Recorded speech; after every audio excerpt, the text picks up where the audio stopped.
Hey, here we go. Duh. I gotta get used to this StreamYard thing, man. Jeez. I just realized today's the 9th, and I've got 18 hours I can use for StreamYard before it resets on the 11th. So I'll figure what the heck. See if anybody wants to jump on, if anybody comes in. And if they don't, I'll just delete it.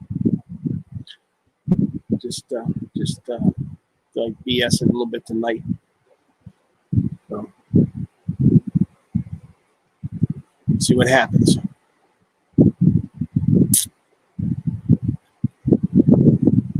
Ain't really got anything particular to talk about, but I figured if somebody came in and wanted to jump on, we could talk about whatever. See what happens, how it goes, how it flows. Oh man, we've been getting some bad storms here. Last night was rough. Man, had some close lightning hits last night.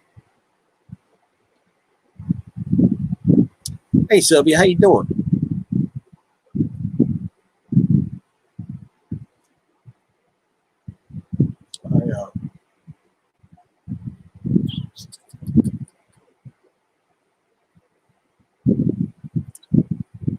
Just bored. I didn't feel like going to bed yet. It's way too early for me to go to bed.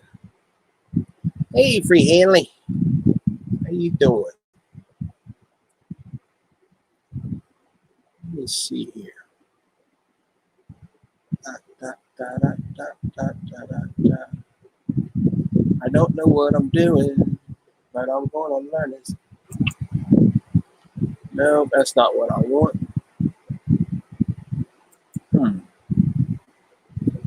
Let's see. I'm still trying to figure this thing out.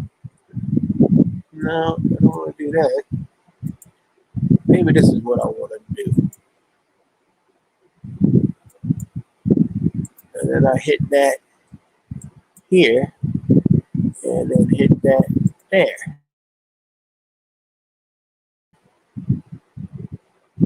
There we go.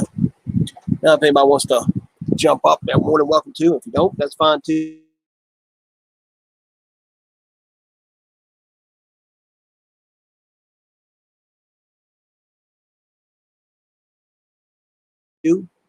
Like I said, I'm just chilling. And of course, I freeze up every once in a while. More hubby's still at work. Oh wow. Yeah, my son works for Budweiser. He pulls some long days.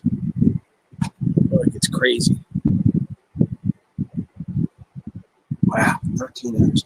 That's why I don't miss truck driving. Especially getting paid commission. Man.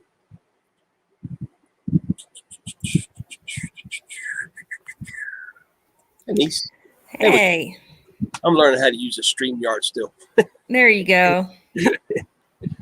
Yeah, I don't miss truck driving. I drove for, I don't know, I started driving a tractor trailer at 14 years old.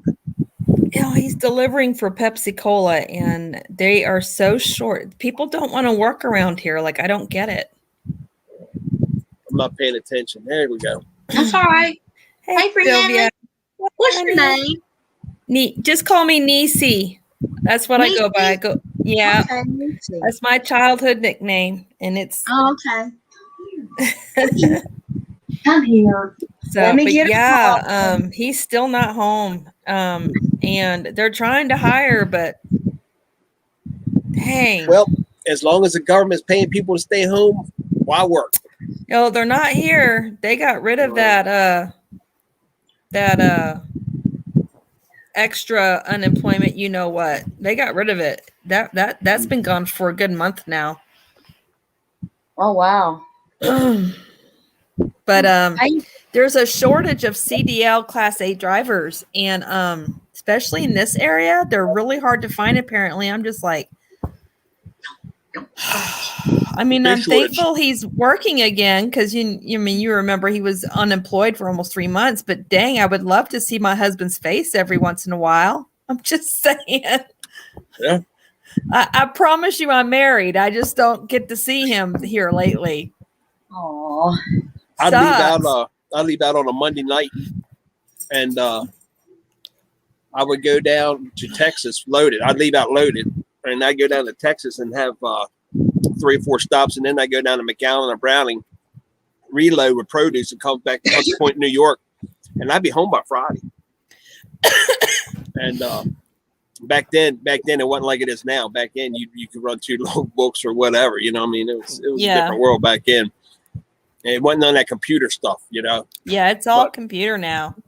But yeah, and they got cameras facing your face too. I'm glad I don't drive anymore. But I mean, he gets 3 days off, so that's nice. What worries me is him not getting enough rest and enough sleep. Yeah, you know, I'm surprised. Last night he didn't get home. He got home way past 9 o'clock because Zayden and I were already in bed asleep when he finally pulled in. And then he had to turn around and get up at 4 a.m. and go right back to work and do it all over again. So I'm like, you know what? If he gets in an accident, I'm suing. Yeah, but that's federal law. Even if he's on a time clock, he's only allowed to drive so many hours a day. as a truck driver? Yeah. Yeah. Well, they're not following it. So if he gets in an accident, I'll be hunting down a lawyer. Yeah, none of them do. So, and I know the Lord opened this door for a reason, and I keep trying to remember that because, you know, our jobs are given to us by the Lord, and I get it, but it worries me. Well, hopefully it's just the Lord answering your prayers until he provides something better. I'm hoping. Look, there's a dog, Hobble. Look at that dog. Look at that dog, Hobble. There's 2. There's 2 dogs. And the tan one is being very demanding and growling at me again because she's not getting what she wants. Very demanding. Hello, Eddie Goss. Look at her face. Hey, Eddie. Eddie, there's a link up there if you want to jump in. She's a hot mess, this dog is. She's scratching the tar out of me. Ow. Oh, she is. Yeah. Did she hear my dogs? Is that why? No. She's like, I'm out of here. She always has to be held when she's in need, and she doesn't want me to put her down. Stop. But I can't hold her 24/7, and that's what she wants. That's what they all want. Tony. Hey, Tony. Tony. The link. Hey, Tony. Happy birthday. The link's up there if you want to jump in. I was going to put happy birthday on his Facebook page, but you can't post on his page. You can comment, but you can't post. My page is like that too. Hey, country. Hey, Pastor Donnie. I loved your sermon. Your message. I'll have to go back and watch the replay. It was good. I felt like he was talking to me. I wasn't able to make it tonight because I'm alone with Zayden, and I had to feed him and make dinner and find out what was going on with the hubby and whole 9 yards. So, right. Eddie, how you doing? There's the birthday boy. Hello. Hey, Eddie. Hey, good to meet you, Eddie. This is the first time I've met you. Yeah. How are you all doing? We're doing good. How are you, Eddie? I'm all right. I got my best friend out here with me tonight. There you go. Bug spray. Man, I tell you, these mosquitoes are terrible. I don't miss the mosquitoes. I'll tell you, that is one thing I don't miss about living in the South. It's probably the only thing I don't miss about. Well, I don't miss the humidity either. So that's 2 things. I know. Mosquitoes are just nuts.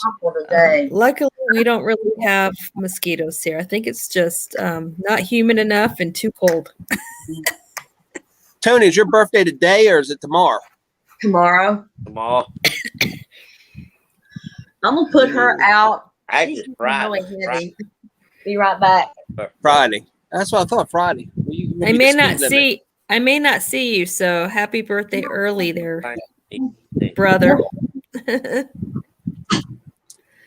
I'm dreading October. Why? What's October? What's October? I'm 50 in October. I'm dreading 50. Oh, October's your birthday month, is it? Yeah, I'll be 50. Oh, I feel so better about myself now. I'm 3 years younger. I'm 5 years older. I thought I was older than you, Shaky. My son turned 36 last month. Oh, wow. Wow, you don't look old enough You to have a don't. 36-year-old. My stepson, but I call him my son. That's my stepson. But no, That's- 36 dollars from This past April. What was it? My birthday was past April. How old were you? 61. Oh, you're a kid too. Oh, yeah. We're all young. I don't feel young. I don't feel young either. I could barely walk today, y'all. I had a really hard time today. Oh. We have this short little cold front coming through out of nowhere, which kind of happens when you live in the mountains, and my hip joint is not liking it at all. Papa Rock. I'll Hey, be Come on, glad. Papa Rock. Papa Rock, the link's up there. Come on, jump in Hey, here. Papa Rock. I need some more cake. Be careful what you wish for.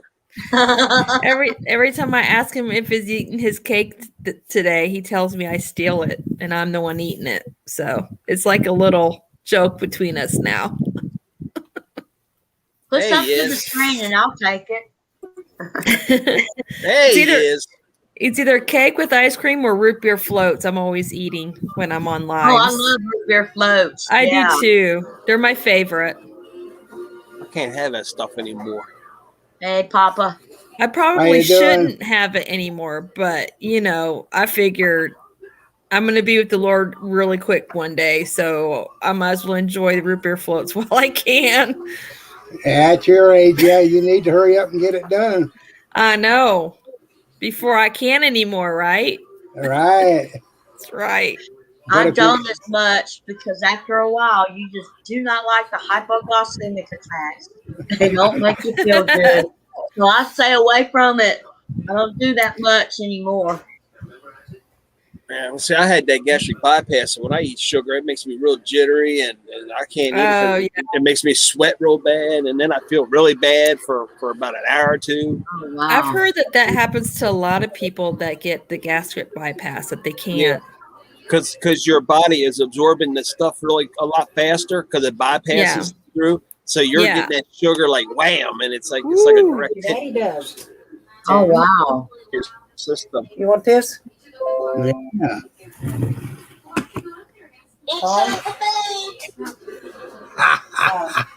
Yours is in there.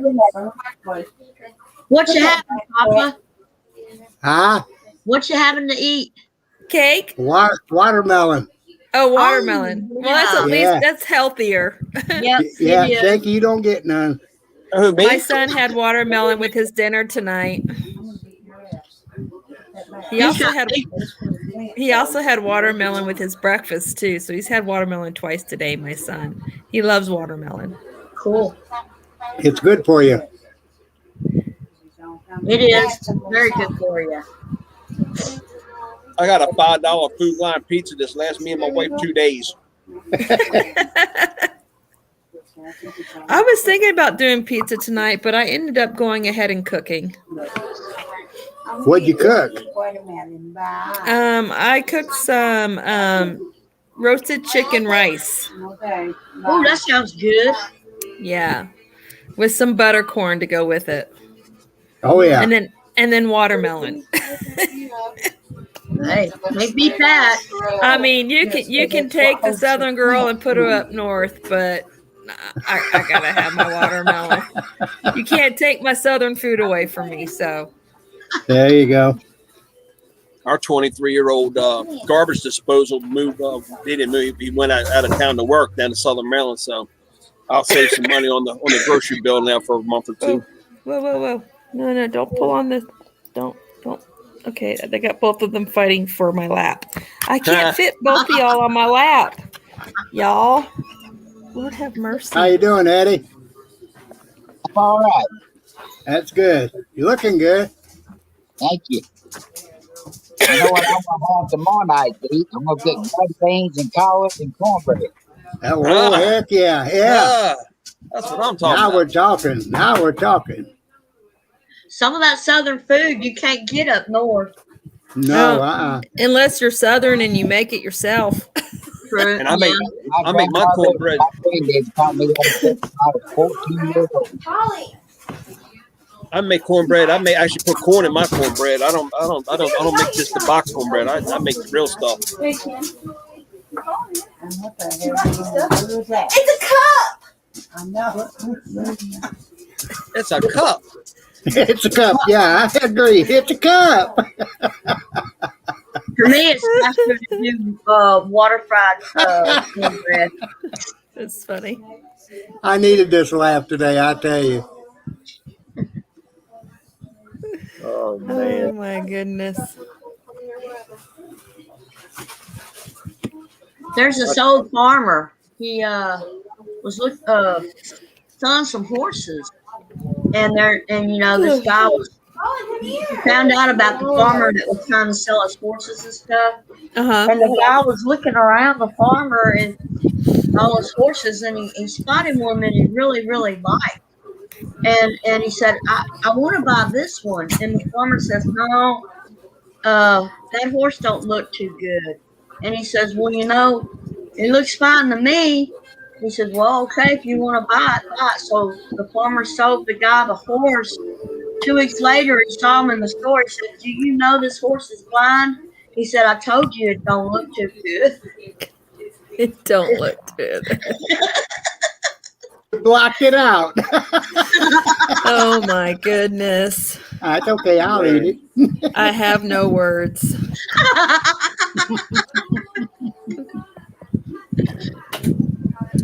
There's that dog here. I know. She's telling me off right now. Bailey does that to me. I had to leave her inside because it's warm out here. She is just the brown one is my rowdy one. She's the mouthy one. This one right here. The mouthy one. Yes, you're mouthy. This one hardly makes a noise, but this one. Oh, I got a black lab. She's a handful. She just getting out of her puppy stage.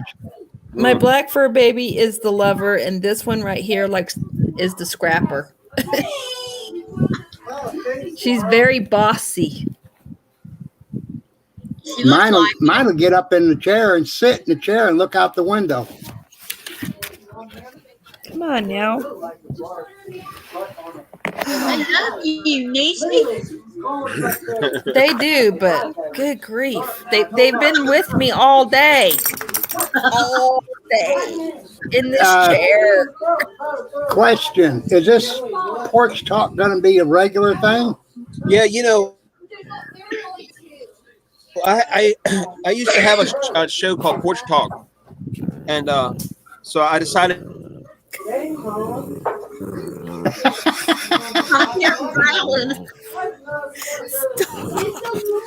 Stop. Shaky froze. Yep, he froze. Just to bring it back, but In my a original minute. Porch Talk was mainly with Big. I didn't think it's gonna be as big. Grandma, you in my way. I want to watch the commercial. I figured it was an insulating something. But yeah, I decided to call it Porch Talk again, that because I'm out on the porch. It's nice out, and then I figured whoever wants to come on, we can talk about whatever. There you go. Now I'm going to have two friends of mine on here soon. One's going to be he's a brother of mine down in Texas. He's an Apache, and he does Bigfoot research. And we're going to talk about Bigfoot research in one night. And the other one, Will, we're going to talk about religion, because he's not really, he's spiritual, but he's not religious. Right. This is the one you were talking about before. Yeah.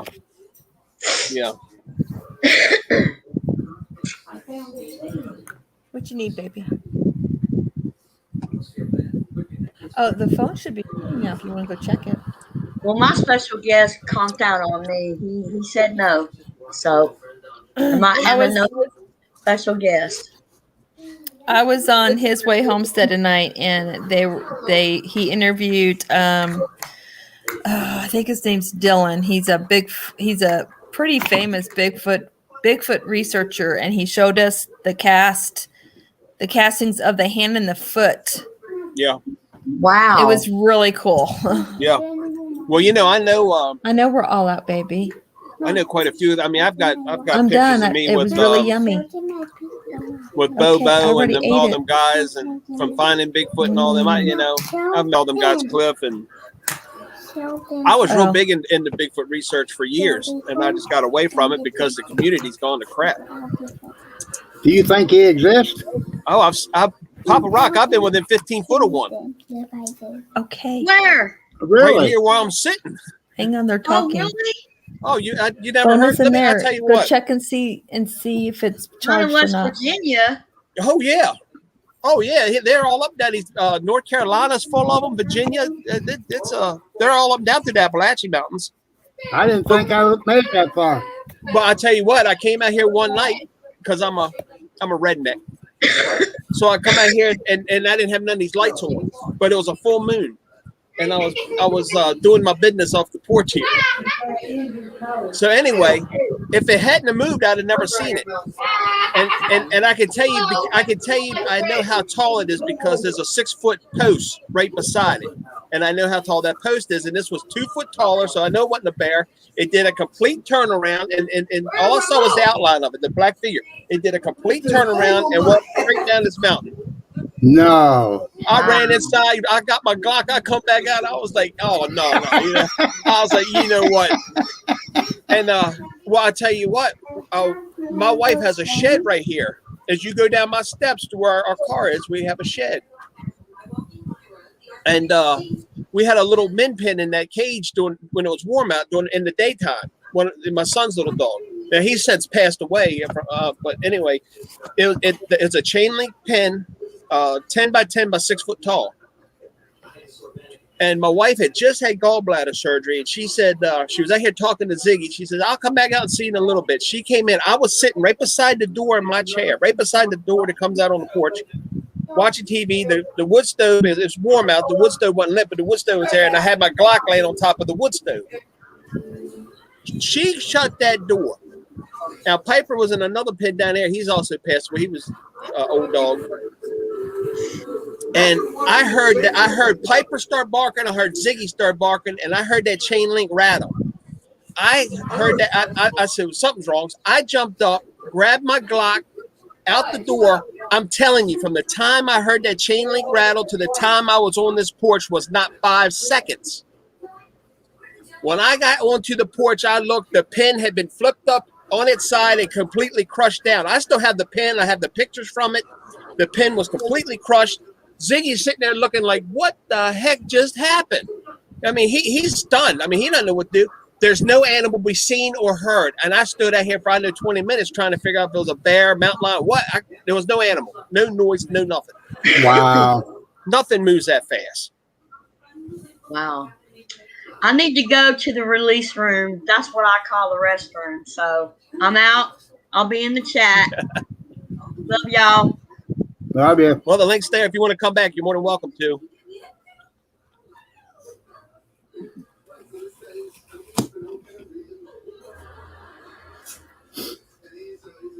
You freeze again? Yep. There he is. So, yeah, my wife, she was out in her shed one day. So my wife calls me on the phone, and she's out in her shed. She says, you need to get out here with a gun right now. Something just threw a rock at my shed. So I walk out there, and I'm looking around. I don't see anything. And I said, well, where'd it hit? She said, down in this corner. Well, I found a gouge and found a rock laying there. Ain't nothing in the woods throwing rocks, but you could hear something walk around the side of the house and down through the woods. You could hear it walking, but you couldn't see it because it was so thick in the woods. Right. Because we have a lot of mountain laurels and stuff. I've had several other incidences, but they're real. I don't care what anybody says. They're real.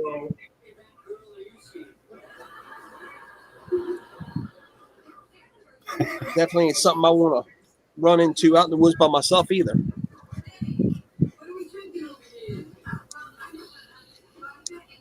All right, niece. If you can't find that If you can't find that link, just let me know. I'll put another link up for you.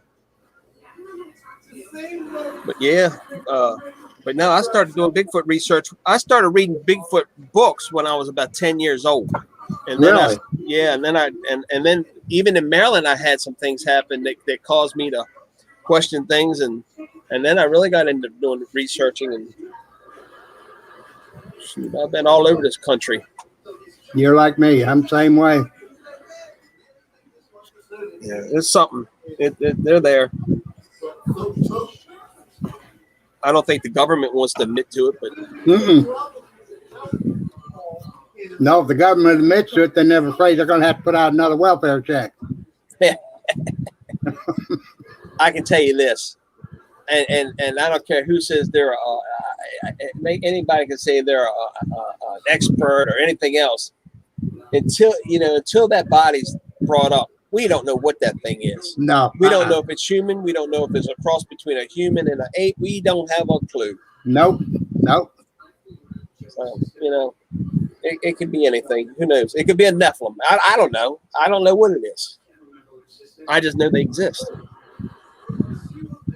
Come on back, Sylvia.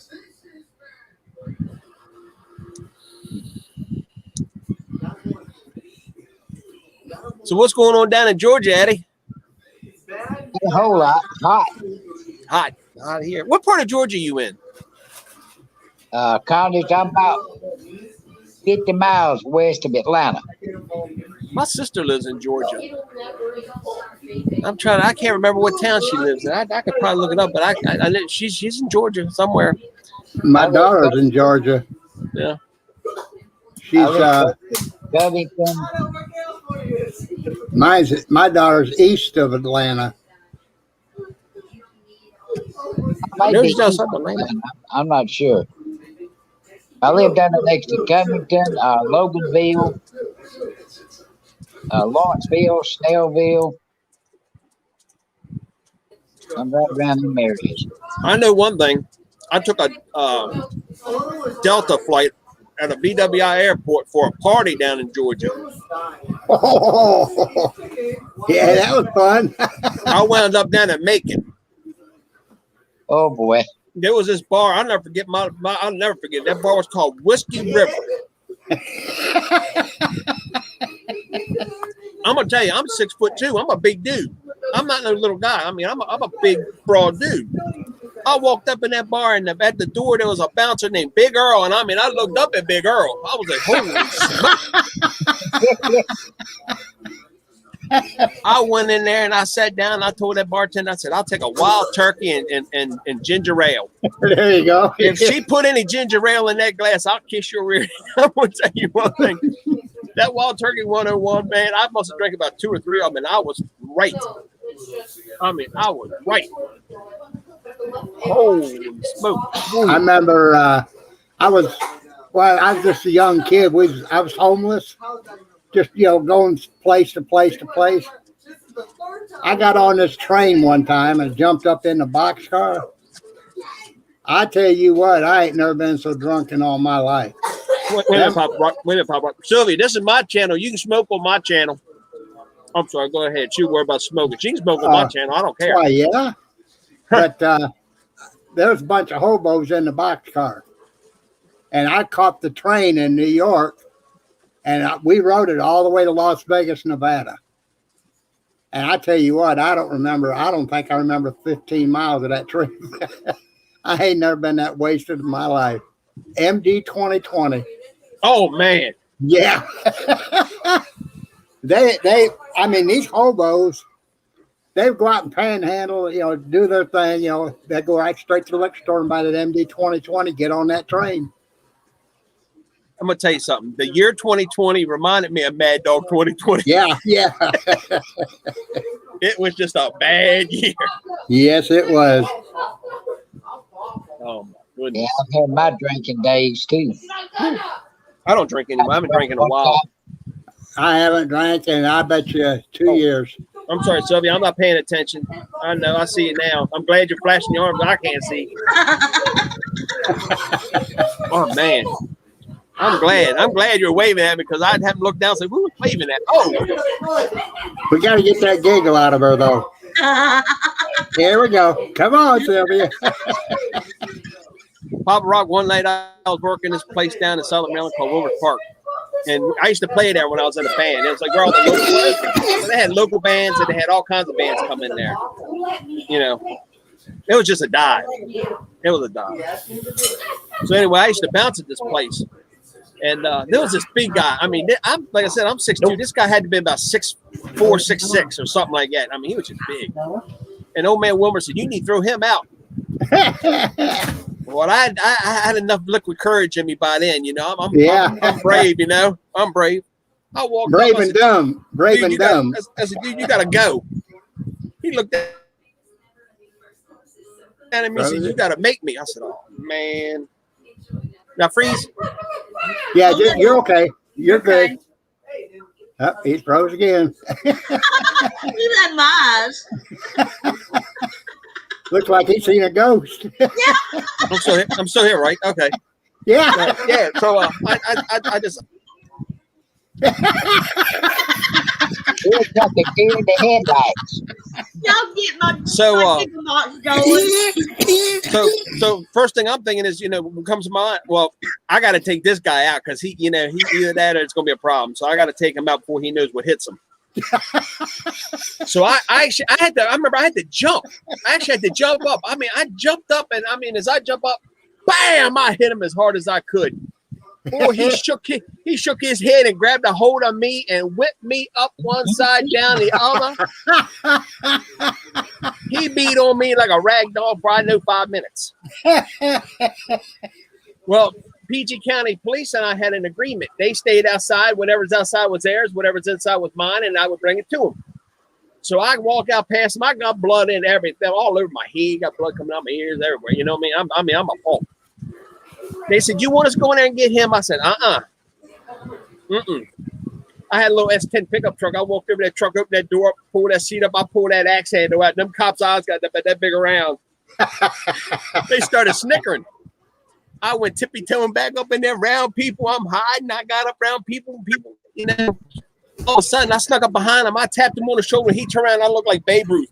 Straight upside his head. You got him down, though, didn't you? His feet went flying through there past me.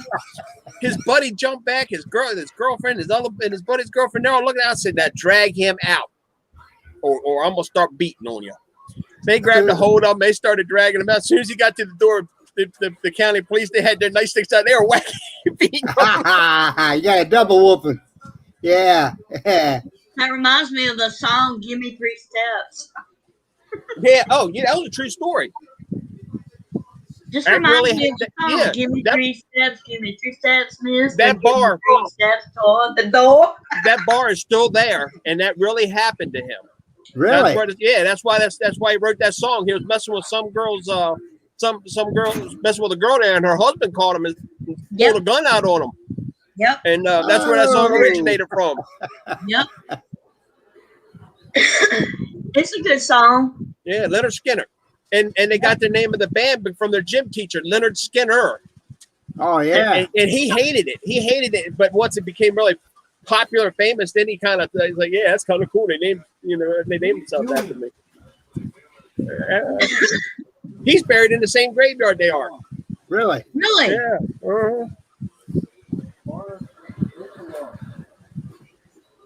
Can y'all hear it raining?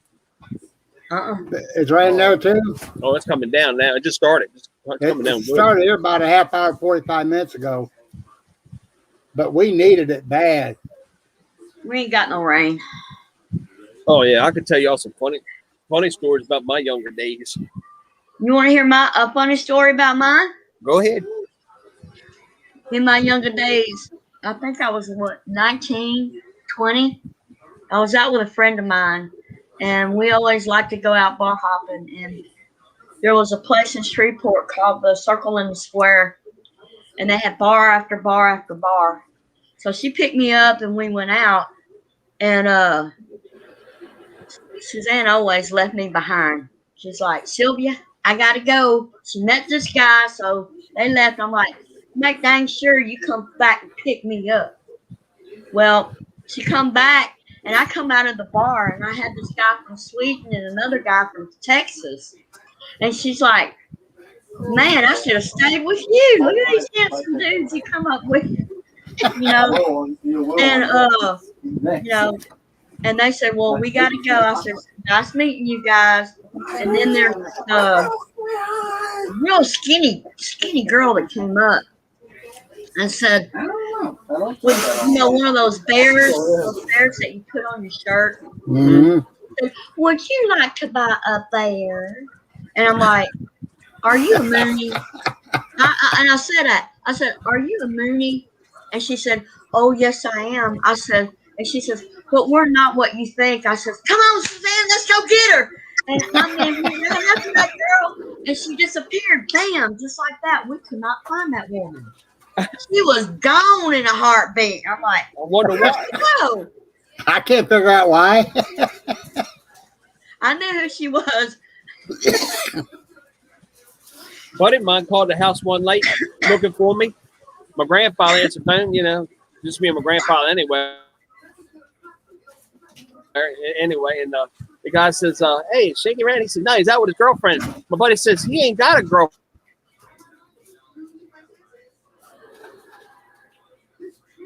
Look at his face. Yeah. His eyes. No, and his mouth. Whoa. I can't even do My grandpa said, well, you might want to call yours. So did y'all even hear what I said? No, Yeah. because you froze. Part of it. Well, my buddy called the house and asked if I was there. And my grandfather said, no, he's out with his girlfriend. And my buddy said, well, he ain't got a girlfriend. My grandfather said, well, you better go check yours. Yeah. Yeah, he done got that one. He ratted me right out, and that's who I was out with, the guy, my buddy's girlfriend. That's the two I need. Yeah. And you need to take that. What is it? Oh, my potassium. Oh, I used to have to take them things. They were big. I had to crush. I couldn't eat them because they were too big. I had to crush them up and eat them in yogurt and pudding and stuff. Yeah. I'm glad you said something. I got to take my medicine. Past 8. Come on, Papa Rock. Let's take our medicine together. Eddie, how's your friend doing? I said that prayer. I said a prayer for him. Yeah, I know. I thank you for that. He's okay. He just trying to figure out, well, if I'm a Christian and I believe in God, then why have I got to go through hard times? I said, well, the way that I look at that, I said, you know how to cook, and you're going to cook lima beans, you got to soak them. Yeah. Well, you know what? I said, Look, so when you soak them and they swell up, you preparing them beans to be cooked. So if you're going through hard times, God is preparing you for. Yeah, to be a Christian, you got to go through hard times. well, you know what? Look what God did to Job. Yeah. We're all tested. We're all going to be tested to a point. I mean, it To doesn't the end. matter. To the end. So, yeah. So it's part of being a Christian. Yeah, he's going to prepare you one way or the other. It don't matter what you go through, because look what Christ went through. Yep. Yep. Well, the Bible does say, if you're persecuted, you will be persecuted for my name's sake, his name's sake. Exactly. You know, you read John chapter 16, verse 33, and it tells you he's overcame the world. We ain't got nothing to worry about. No. You know, Eddie, I did read that scripture you put in you posted in Tony's chat when Pastor Donnie that was a good one. I marked it in my Bible. Thank you. like I said, we're only here for a short time.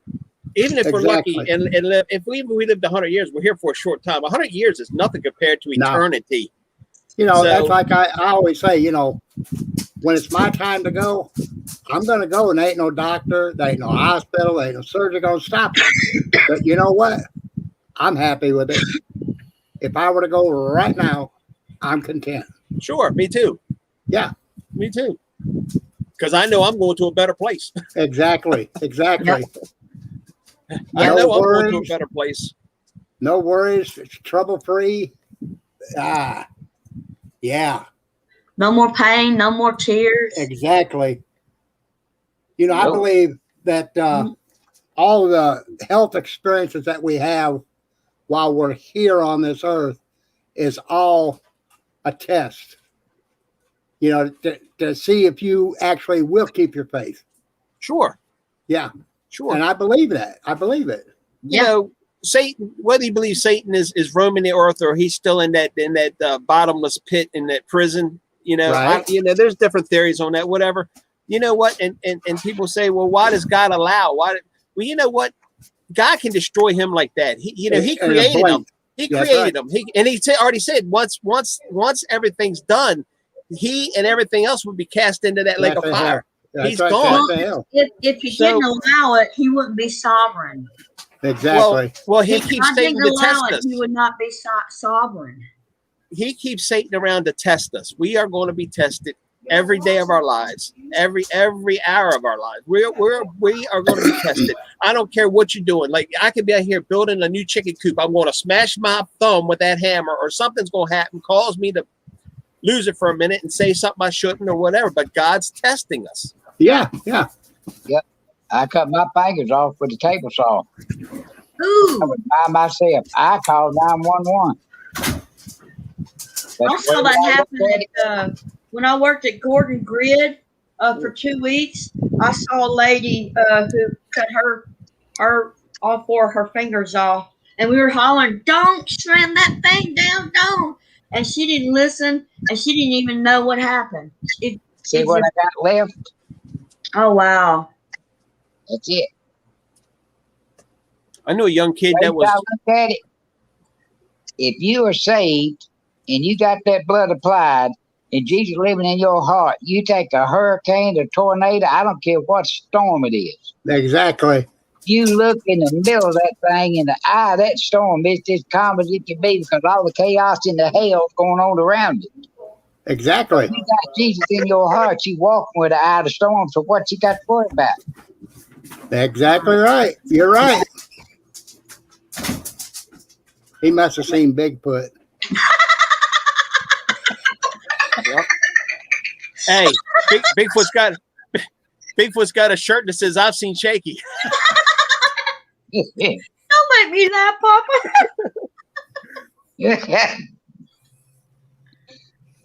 Yeah, buddy. Look at this one, Jake. I make my own gas. Yeah, I do too. Whatever you do, don't close the door at night. Oh, no. I've been in bad pain all day. My stomach, not all day, but all afternoon, evening. But just my stomach has been. And then my wife reminded me, she said, "You ate popcorn."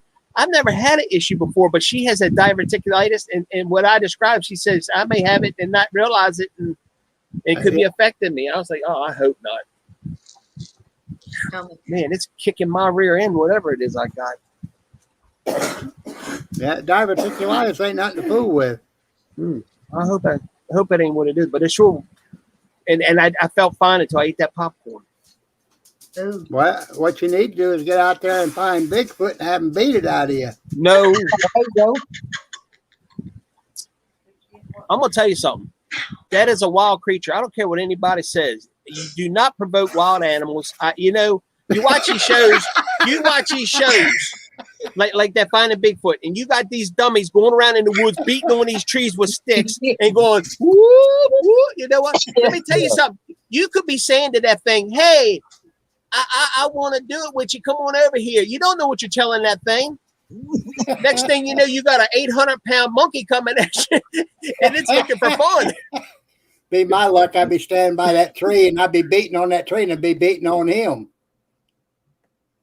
Thinking it's a tree, yeah. Yeah. You missed her laugh, Shaky.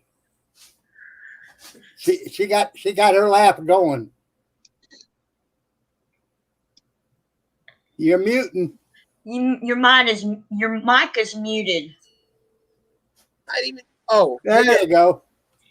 I didn't even touch the thing. What happened? Why did I? Bigfoot, stand right behind you.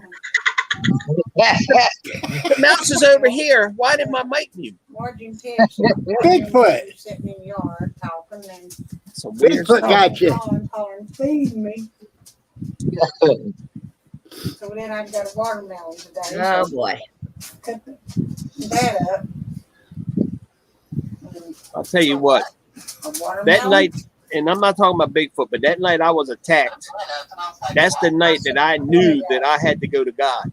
Yeah. Because that thing that attacked me, And then I take a hole. that I can sit here and describe to a T. I can tell you what it smelled like. I can tell you how it laughed, what it sounded like. I can tell you anything you want to know about that thing. Tell me, I want to know. And if if to know that thing existed, there's no way God can't. You don't know, Sylvia? No, explain it. I was laying in bed one night and I had to get up and go to the bathroom. It was like 3 a.m. So I sat up in bed. As soon as I sat up, something threw me back into bed. I mean, I could feel it hit me, threw me back. It was in your house? Yeah, not this one down in Southern Maryland. And my grandfather built that house. That house had no connections to anything weird. Now we used to play with a Ouija board in that basement. And that same this was going on. I don't know if it's, but this is years later. So anyway, this happened about 10 years ago.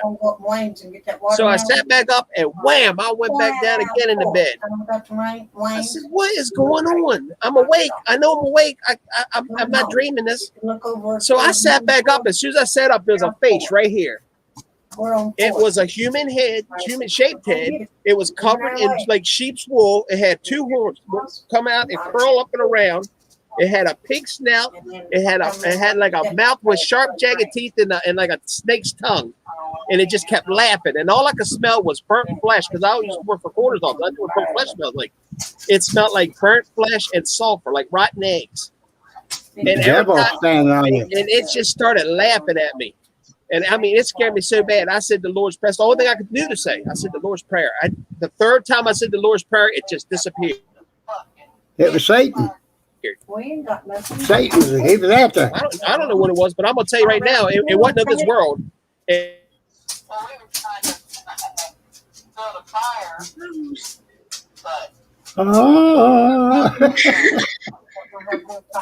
Don't open that mouth too wide. And the next days when I went down to our pond and I sat there and said, God, I don't know. But anyway, I said, I don't know if you sent that thing or not, but you got my attention. What do you want me to do? Exactly. The next day, I found an ad for this place that I'm at right now, and I bought it within a week. I forgot to tell you on the chat session and everything. I appreciate what you done today, Shaky. The prayers. The prayers. I don't know. I didn't do anything. No, in the prayer. Yeah, you prayed for him. In prayer. Oh. I try to pray for everybody. Big old nasty looking thing. No, they make a weird noise up put by the mic. I don't hear nothing. I don't. Not hearing is going on me. 55 and I'm losing it. Not hearing. Oh, there it goes. That's a Katie, isn't it? Yeah, I've been feeding them to my chickens. Chickens love them. Yeah. I've never seen that many. The video you filmed of your tree, I've never seen that many before. That's crazy. Hey, I'm gonna jump off here, Shake. I ain't far from the bedtime. Well, thank you for coming on.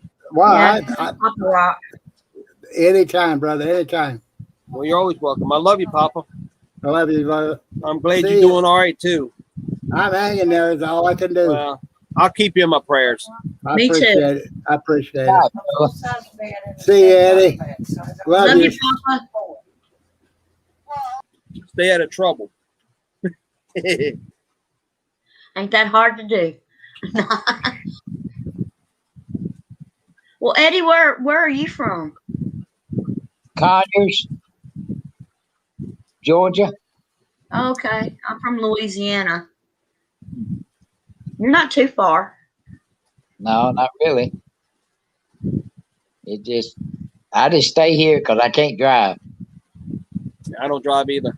I hadn't driven a car in, I'd say, about 8 years. I drove last week, but it wasn't good. I haven't, since the accident last year, I've only driven like 3 times, and Yeah, my wife and son won't let me drive. Let me ask you something, Shaky. When I'm on someone else's live on your StreamYard like I am now, does that use up my StreamYard time? Okay, all right. No, because you're a guest on mine. You're not hosting it. Okay, I got you. And I went into my settings and I looked and shoot, it says it's due to reset on the 11th. That's only 2 days away, and I only used 2.5 hours. I was like, heck, I'm going live. I'm gonna use up them free hours. Shoot. I think I've used 6 so far on mine. So I figured I'd go live tonight. I didn't think anybody else was. I don't know if they are or not. But it's not like there's a lot of people gonna come watch anyway. I mean, I don't think there's anybody watching. There might be one person watching. Look on your live how many minutes you've been on, and it should say how many's watching. 2. That would be me and Eddie. Probably. Yep. I've only got 45 subscribers. It's not like I got a lot of subscribers. I mean, I had 23, but now I'm down to 22. I kind of figured who unsubscribed from me. yeah, I wonder. Yeah, you know who I'm talking about. Yeah. Maybe they didn't like what I said. I don't know. I'm sorry if they did it because of me. I don't care. I don't care. You know what? I don't bite my tongue. Please everyone, like you said. I'm not. I don't bite my tongue. You know what? It's your channel. It's your thing, and you do it the way you want to do it. You do want it what you want to do. It's and if they don't like it, then I'm kind of like my granddaddy. He always told me, he said, if you're going to say something, say it. If you ain't going to say anything, sit down and shut up. I hear you, Eddie. Say it. If it hurts their feelings, they get a Band-Aid, put it on, go home. That's right. You're right, Mr. Eddie. You're right. That's me. We're in the times where you can't worry about offending people anymore. You either stand up for Christ or you don't. That's true. Yep. I don't sugarcoat anything. If I preach, I don't cover nothing up. I'm gonna say this on Shaky's. I'm not on my own, but I'm gonna say it on Shaky's. Say whatever you want. I tend to offend my sister-in-law quite a bit when it comes to the Bible, especially on Facebook. She's already unfriended me twice, but she's friends with me again, and I'm like, you know what? It's sad. My brother, my nephew, my dad don't want to have anything to do with the Bible or talk about it. My dad seems to think he knows it all, but he's got some weird beliefs and it's not biblical. And my sister-in-law, I don't know. I just think, in my opinion, if someone claims to be a Christian and is uncomfortable about talking about the Bible, it seems like they're God haters to me, because they just don't want to, especially my nephew. Don't you dare talk about it with him. And my brother said, look, when your nephew comes over, he has asked that you not talk about the Bible. I'm like, well, okay. Well, see, my granddaddy was a drunk. My dad was an alcoholic. I mean, he was a real bad drunk. But I'm going to tell you, the things that my granddaddy on my mama's side and my granddaddy on my daddy's side, everything they taught me growing up, wasn't neither one of them saved. But everything they taught me, I've kept with me. And I'm trying to tell you something, because people that are lost, God put them in your life for a reason. I can assure you of that. Yep. Yeah. They put them there for a reason. It's just like all us Christians on this YouTube channel. Yes, sir. And the way that I looked at it, God gave me this sermon years ago. It's called The Leaning Tree. If you fall down and you got a Christian there with you or one of your family members, whether they're Christians or not, and they catch you and they hold you, what are you supposed to do? If you go out there in the woods, you look at trees that's falling down and they leaning on another tree, what's holding them up? The tree. The other trees. So what are we supposed to do to people? Hold them up. Supposed to help them. Even when they're abusive with you. Yeah, you're supposed to forgive. Yep. No matter how much they persecute you or talk bad about you or put you down, you got to pray for them. Pay for them. You got to pick them up. I'm picking up pieces from my family members for years. Well, I stay away. Well, both my parents are narcissists, and I stay away from them. I'll tell you what, I've learned a lot from the Amish. You don't have to agree with their lifestyle, the way they live, but let me tell you something. You can do business with an Amish man and do him wrong, and the next day he will do business with you again. Yep. They forgive, and they forgive. Scotty, come on up, Scott, if you want. You can jump up in here too. Pastor Donnie's here as well. Yeah, I can put the link back up. If anybody else wants to jump up here, but yeah, I mean, the Amish. I learned a lot, growing up around Amish. I really did, especially about forgiveness. I tell you, God called me to preach about 4 weeks ago, and I thought I was saved when I was 18 years old, and I was as lost as the day is long. Sure. I know what you're I had coming a heart from. attack in 2015. If I'd have died then, I'd have busted hell wide open. Yep. November the 30th of 2015 is when God saved my soul, and I ain't stopping. He called me to preach. I'll preach. I'm going to do it. Ain't nobody going to stop me. Because what I got inside of me, can't nobody take it away. Yeah, I feel like God has called me to teach His word. So. Well, if He called you, don't you hold back, and it don't matter what nobody says. I won't. I'm not going to hold back. You got to be you.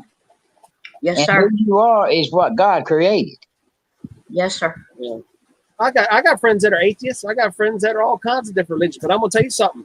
I will not ever, ever, ever deny my God for them.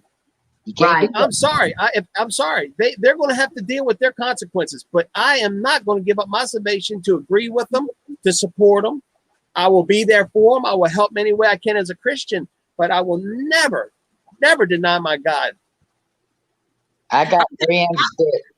I've gotten to the point now that when my nephew comes over, if he doesn't like me talking about God, that's his problem. There's the door.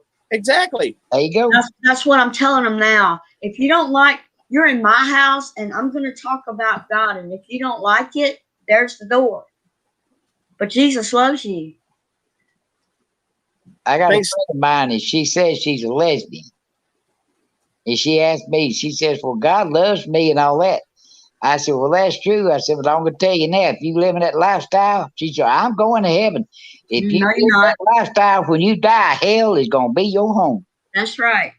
The Bible specifically says that too. And I have friends that are gay, and if I run into them, I will hug them. I love them. I think the world of them. Do you honestly think someone that's living that lifestyle that God loves those people? Yes, God loves. Look, let me tell you something. Yes, He does. Wickedness. It's wickedness. No. It doesn't matter. It doesn't matter. Listen to this, Sylvia. My son is my son. We are God's children. I love my son no matter what. But when he does wrong, he gets punished. No matter how much I love him, I still have to punish him. And that's the way God is with His children. That's the way He is with us. He loves us. We're not God's children. We are all God's children. No, we're not.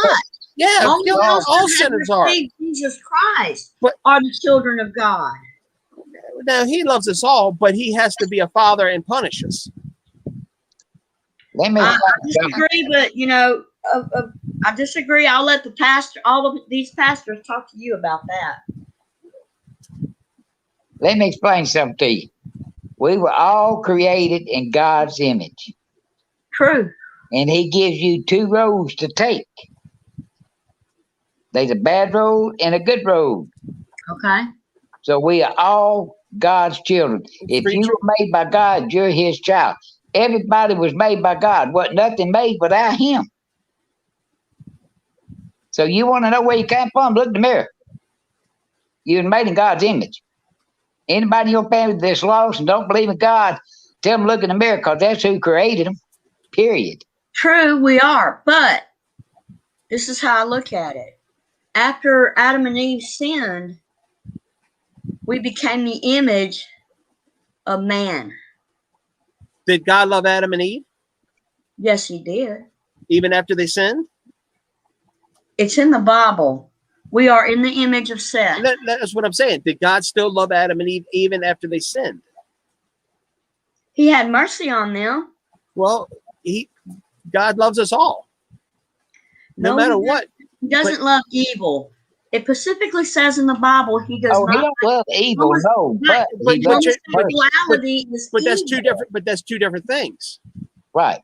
Evil is an act of doing. He doesn't like. God loves us. He doesn't love our sin. There you go. It's two separate things. You got to that separate lives it. that lifestyle is sinful and evil. God cannot commune with darkness. He is light. Okay. Let's see if I can explain this.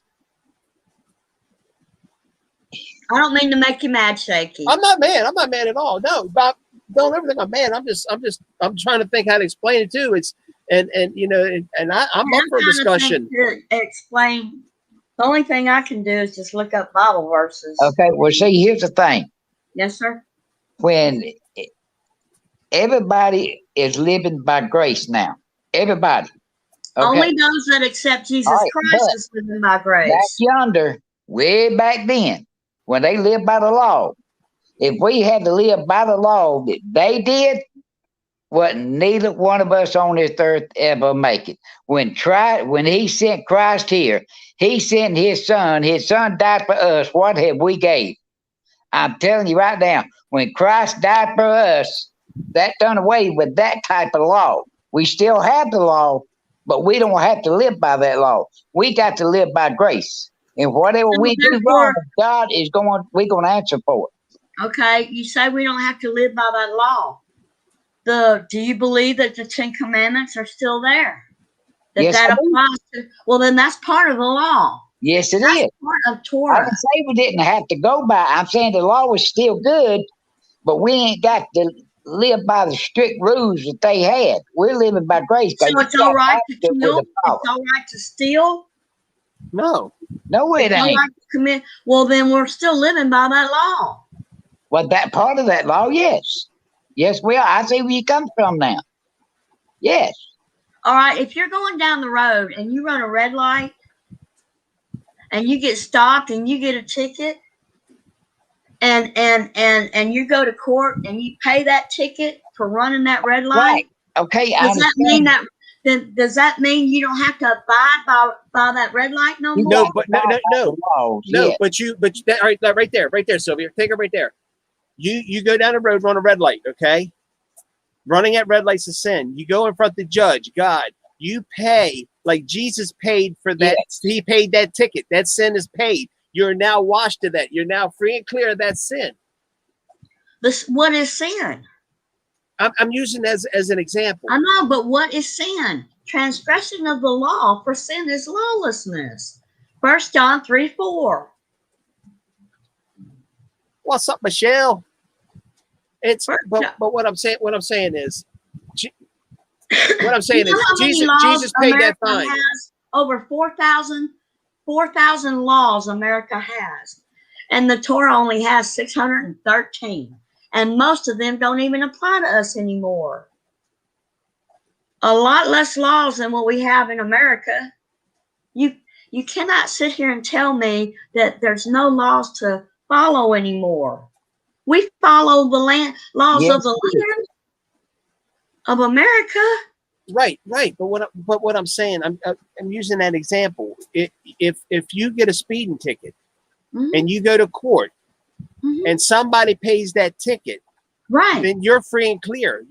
You're done. You walk But out that courtroom okay. and free and clear. Right. But does that mean the law is voided now? You No, still and have I'm not to saying abide that. by You the can, speed limit. right. You still have to, right. Okay. That's what I'm talking but about. that individual offense is free and clear. Not It's the under law the itself, blood of but Christ. It's under the blood of Christ. yes. But that doesn't mean the law you don't have to abide by anymore. Oh, No, I'm not saying that. The law's still there. Then why do you keep saying that we don't have to do the law anymore? no, what I'm saying is, honey, the law way back then, Right. right now, if somebody steals something, they're going to go to prison. That's their time. That's the law they got to face up to. But way back then, if somebody stole something, they cut their hands off. No, they didn't. That is an They enemy. did all That is kinds of stuff. I'm just trying to use an example. I know. Well, yeah, well, there is a country that does do that. I know. I know. I've seen it. It's a whole lot stricter then than what it is now. Right. Of course, Well, you adultery, said you were it. stoned to death. You're not stoned to death for adultery now. Huh. You know, But you weren't stoned to death unless well, in some both countries you are. parties were there. Unless both parties, the man and the woman. You could not stone Jesus, the lady that the woman caught in adultery. They only brought her. The punishments of today's society aren't as strict as the of society was back then. That's for sure. It's not nowhere near as strict. They didn't stone their children back then. It was never carried out. It was never carried out. They did not stone their kids. You know why? Because Jesus in the New Testament said to the parents that brought this kid, our son is not obeying. And he went right back to them and said, what have you done to make him not obey? Bingo. See, that's the trouble today with kids. The parents are the trouble Right. in most cases. And that's why the kids were never stoned in the New Testament. They didn't carry that out. Look back in the history. They did not carry that out. I got two cousins, and their daddy was a preacher, and they was raised in church. And right now, both of them are alcoholics and potheads and drug heads and everything else. Both of them. And I've talked to them, and you cannot get through to them. I got one cousin, claims he's a Christian, claims he was called to preach. But you know what he looks at? If you do something wrong to him, then something bad gonna happen to you. He put himself up so high. I know, that's wrong. I said, you're gonna fall, buddy. That pedestal is going to break that That's you put yourself pride. up on. Yeah, that's a pride. That's a pride issue there. But it's I try to live the best I can. We all do. Everybody falls short. I know that. Yes, we do. Everybody. Yeah. There's no exceptions. And it's like I told you, whatever you feel, if Jesus living in your heart, right? Yes, sir. Then you follow your heart, honey, because you can't go wrong. If you follow your heart and Jesus is living in there, you ain't going to be wrong. Live by your heart. Hey, Sylvia. Yes, sir. Romans 5:8.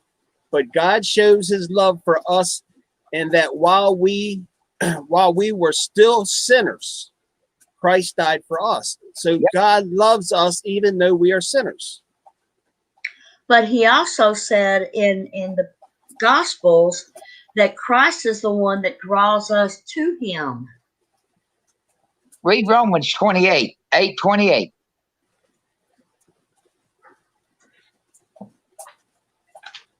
It's going to tie right in with about what he just said. All right. 828. It does. That address sounds familiar, but I forgot what it says. 828. Mhm. That's my brother's favorite verse. 828. And we know that all things work together for the good to them that love God You can't tell me a homosexual loves God. I'm sorry. To them who are called according to his purpose, who are called according to his purpose. A homosexual is not called unless they stop that lifestyle. Huh? Okay, that's what I'm trying to explain to you. Anybody that's living that lifestyle is wrong. We all know that. Right. Okay, but God still loves them, but they need to be changed. And what it takes is people like us to talk to them. You can't force it down the throat, but all we got to do is show them the light that Jesus has give us. Hey, Judy. Michelle goes, here's what I think. She finds live streams, go live on them just to argue. Oh, Michelle, no.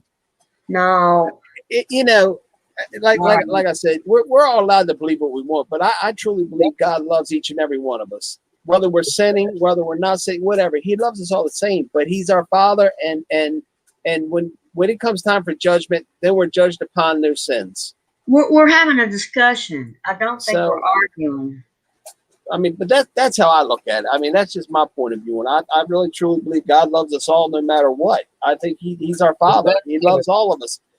But as a father, He has to punish us for our sins. Even you, Michelle. I love y'all. I'm not trying to argue. I'm gonna go. Well, you don't have to go. No, I'm gonna go.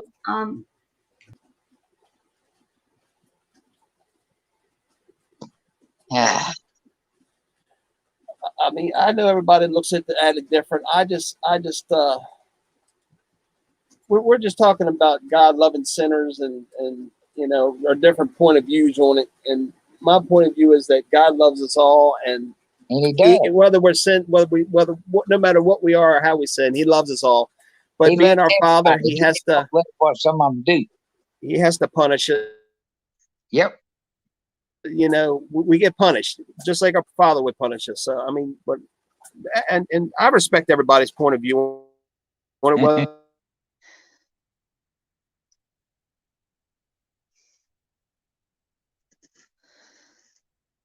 well, we agree on it or not. I respect it. It's there we go. I'll freeze up, but I'll come back. He loves everybody, man. He just don't love what some people do. That's yeah. I truly believe that. I really truly believe He loves each and every one of us, but He doesn't love the sin. He loves us, but not the sin. There you go. Yeah, I mean, that's my feeling on it. Not. Well, I didn't run her off, or you didn't run her. I don't know. No, it was a comment. Someone wrote a comment that I think upset her, but oh. It wasn't nothing. Wasn't nothing you or I did.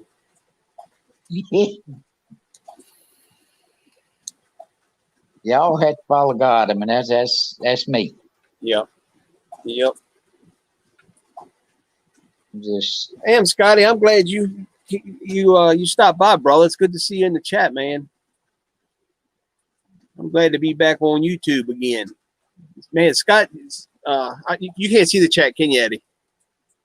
Oh yeah, Scott, man. When I had my first channel, he used to come. Was one of my first supporters of my first channel, man. I'm glad to see people coming back. That's cool.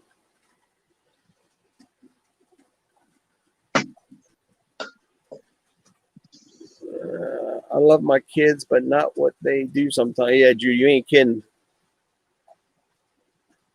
God loves everyone. You may not like what we do always. I know. We all make mistakes. Lord knows we all make mistakes. Heck, I stub my toe and use the Lord's name in vain and not mean it, but it happens. But all I can do is ask for forgiveness for it, you know? Yep. That's all I can do is ask for forgiveness. What is this looking up in here? No. Abracadabra. No. And the mouse appeared. Well, look at here. Give me my damn money. What? Someone got a Cash App going on. Give me my money. Who got my Cash App? I don't know. what I heard. Give me my money. Give me my money, honey. Give me my damn 10. No. You're an old person. You're not supposed to have that good a memory.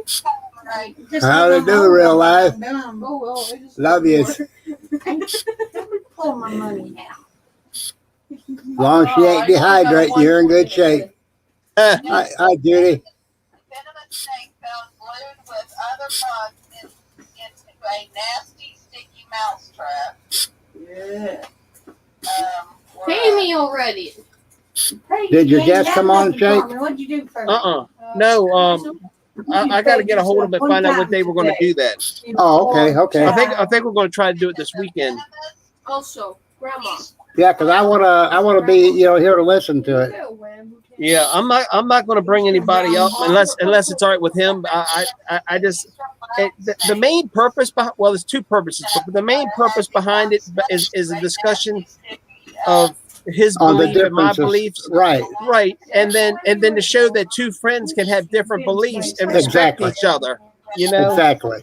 whether we agree or not, we still have love and respect for each other. Oh no. What? Michelle's gonna be dehydrating onions tomorrow. Oh no! Oh no. What they call the fire department and get free warm. Yeah, they better be up and ready.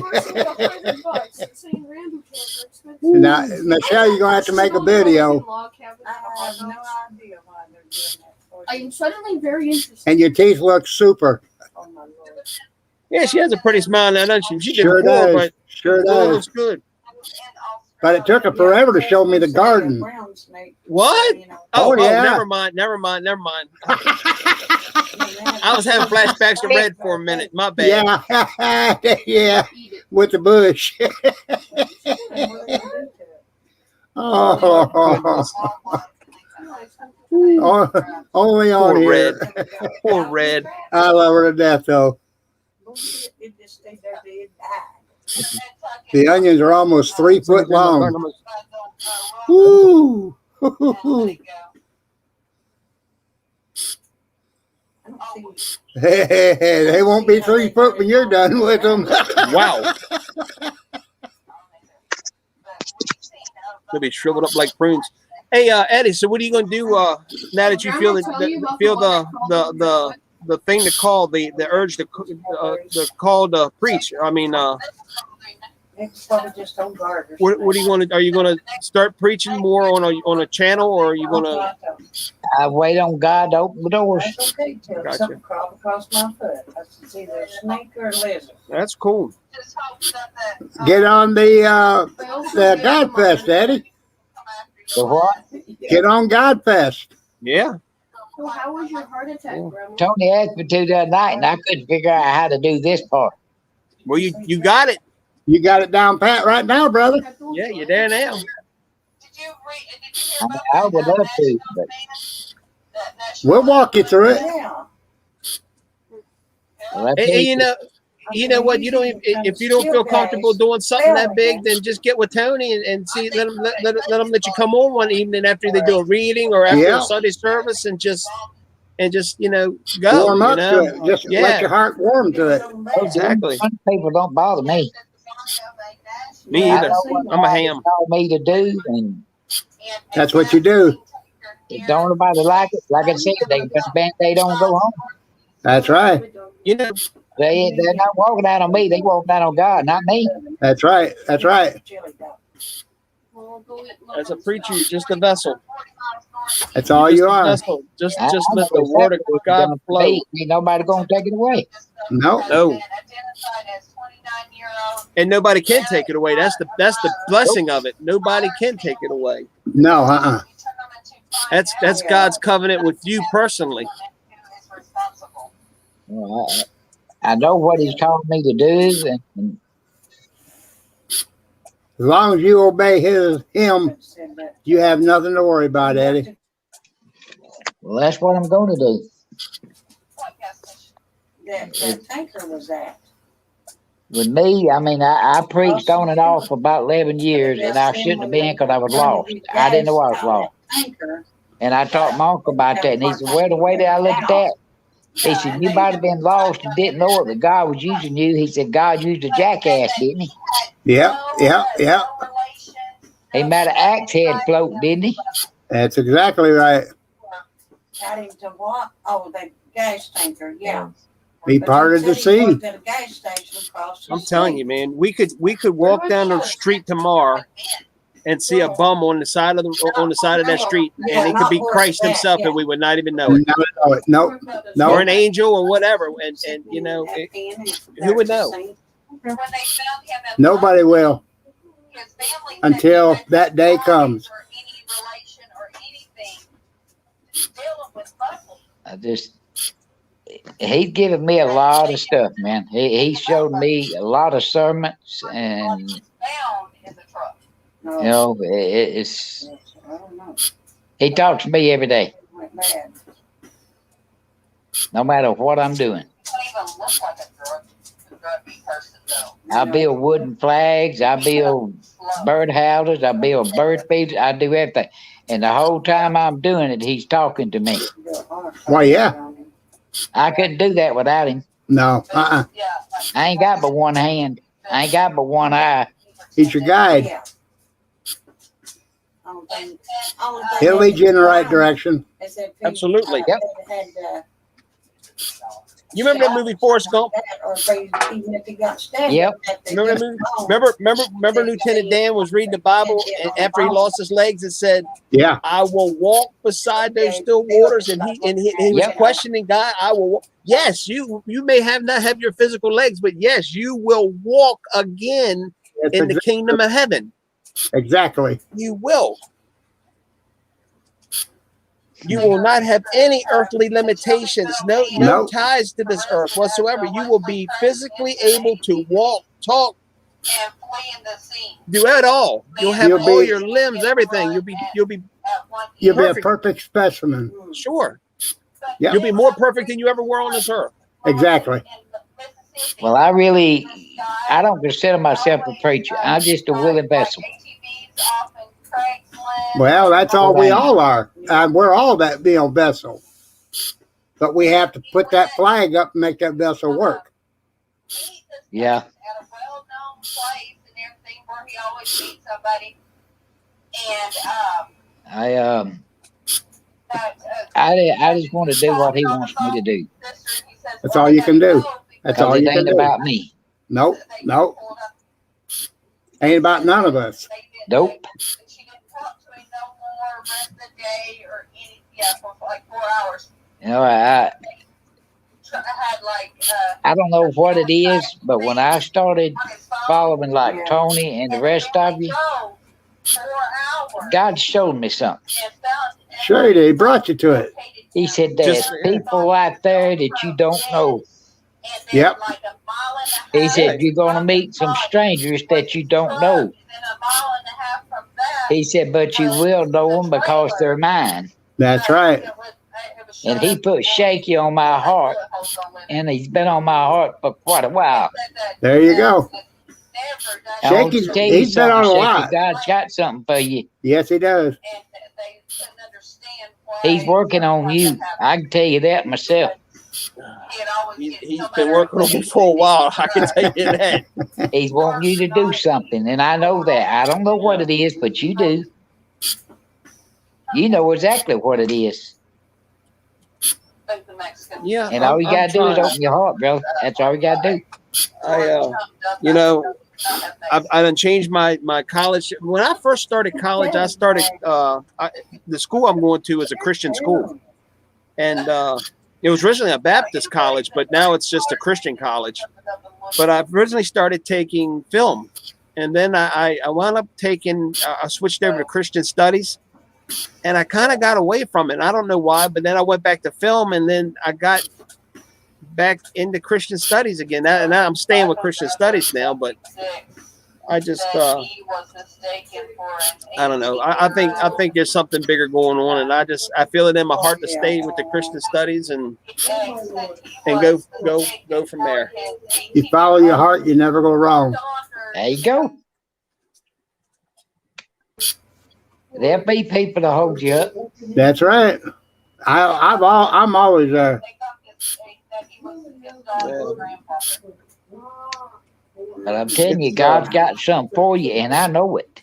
Yeah, it says Michael Douglas said that he was mistaken. And you know what it is. I think he saved my rear end through a lot of bad situations to be able to Yep. educate more people on it. There you go. You know, I just He was sick. So yeah, they thought that he was her grandfather. You just gotta, you gotta set your heart in the right direction. Once you set the heart in the right direction, it everything falls into place. one thing I've learned in this class I'm in now. One thing I've really learned is how to meditate. is how to pray and meditate. Yeah. And that meditating, I'm telling you, it really helps a lot, and it really brings you closer to God.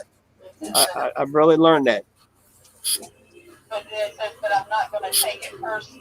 Well, usually what I do is I'll get in my room, because in my room where I'm at, there's no windows. I'm in a basement. I'm renting a basement for my parents. I cut my light out. You can't see your hand in front of your face. So what I do is, when I want to get close, I want to talk to him. I cut this light out, and boy, do I have a conversation. Oh, yeah.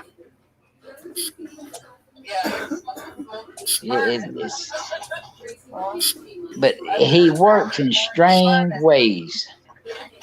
I sat here one night and I read the Bible, and I kept telling God, I don't hear anything. You're not talking to me. I went outside to smoke a cigarette, and it was right before dark. You could feel the wind blowing. You could hear all the birds and all this stuff.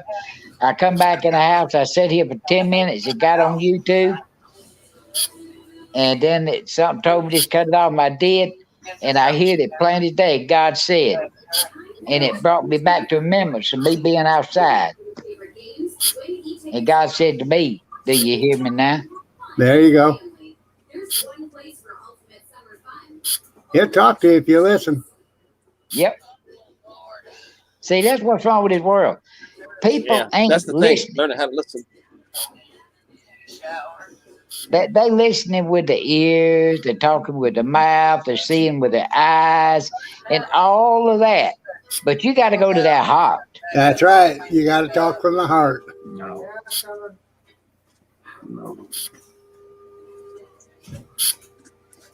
Yeah. Hey, you two talk for a second. I'm gonna run in and get my medicine. I'll be right back. All right. Did you holler for me? Uh-uh. Nobody holler. No, I I'll tell you, man, this is what he done for me since I was 18 years old. He could do for anybody. There you go. I can't, why I'm still alive, I have no idea. There's a reason. Yeah, there is. Yeah. I should have died when I had my heart attack. I was on my way out. I don't They feel woke me bad. up 3 times in the ambulance. I said, man, just let me sleep. He said, not today. The guy in the ambulance told me, he said, not today, not on my time, because if you go to sleep, you ain't waking up. Yeah.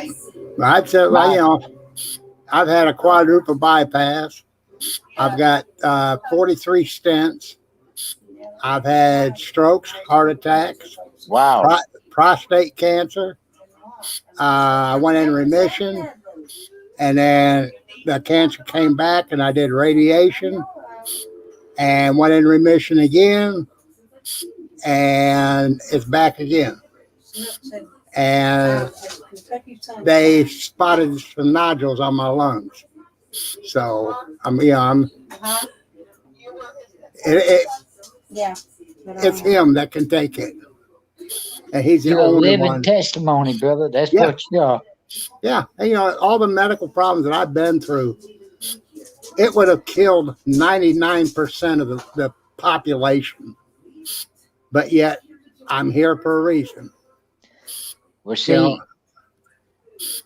when I had my heart attack, my main artery was 100% blocked. Yep. And right now, I got a thing inside of me. It's a pacemaker and a defibrillator all in one unit. I got the pacemaker. And the bottom side of my heart, the pacemaker's the only thing making it pump. Yep. The Yep. top part, I ain't got with about 20%. I'm still here. There you go.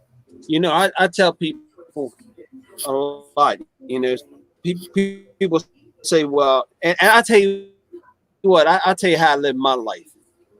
I always knew that, you know what, I can do what I want to die before I die. You know, we all have this thing. We all have this thing where we feel like we're indestructible. We're going to live forever.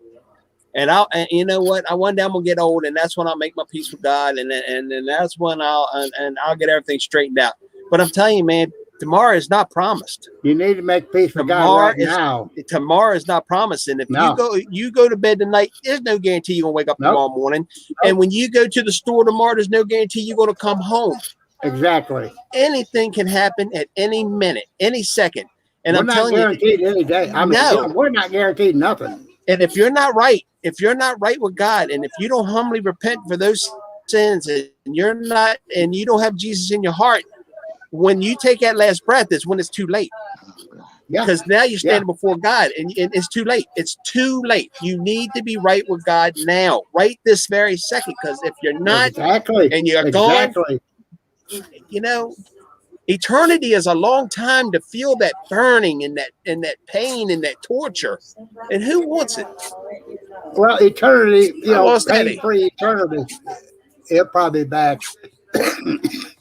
Pain-free eternity is worth everything that you could ask for. You know? I don't understand. I just can't understand why people even want to take that chance. I don't, you know, and I know because I was one of those people, but I'm telling you, it finally hit me. I watched a lot of people. I say kids. I watched a lot of people my age die. Yeah. And you know, it's just like you said, you know, there's no guarantee for nothing. When we was born, or I should say before we're born, we had a death date and a birth date. Nobody can change it. And when that time comes, nobody will know except God and you. And that's it. That's the way I believe.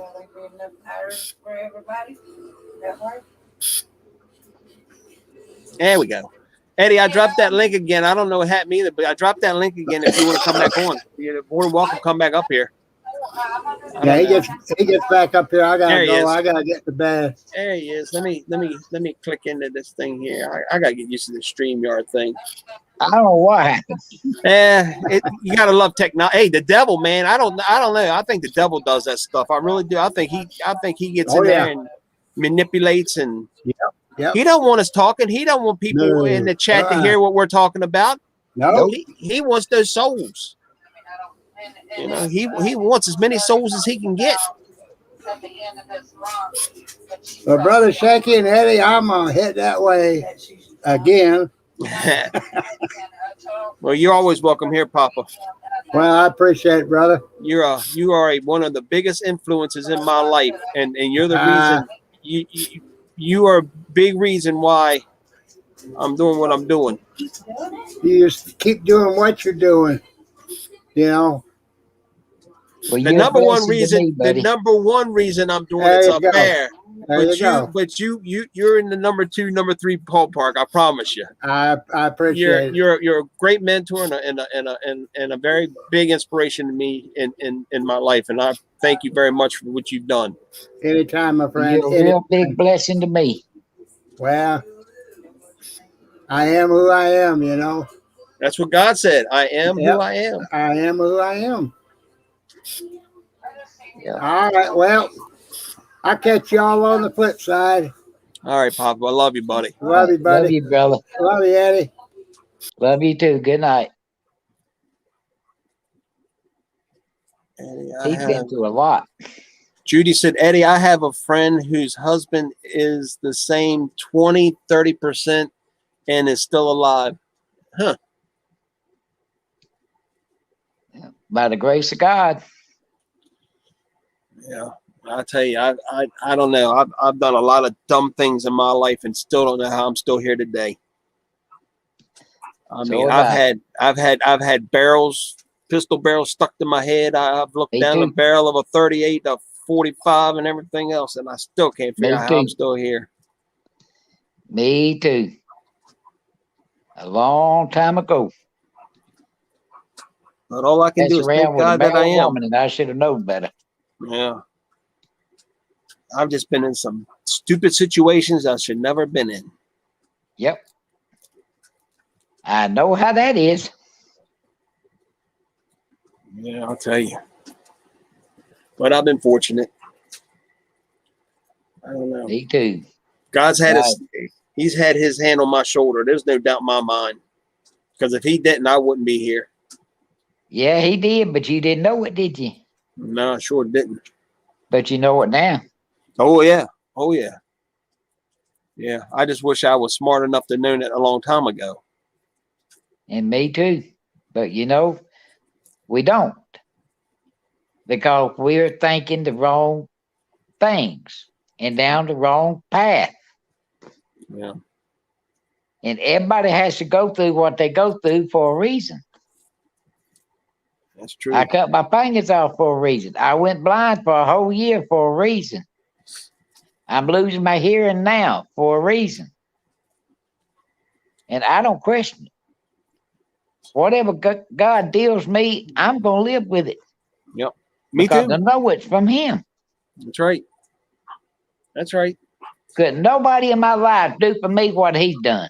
There ain't no way. No. And you can't go through heaven doors on somebody else's shirt tail. It's just not going to happen. No, I was trying to explain that. I have different people that I talk to about things, and I try to explain. They're like, well, why does God allow it? It's not God allowing it. It's free will. It's somebody doing something wrong. Is not God allowing it. That person's going to have to be judged for what he did, or that person did, whether it be him or her. Right. They're going to have to be judged on what they did. Hey, Warren, you're welcome. I put the link in here a little bit ago. Please, welcome. Come up. I hope you're feeling better. I know you had that headache and whatnot, and I've been praying for you. So have I.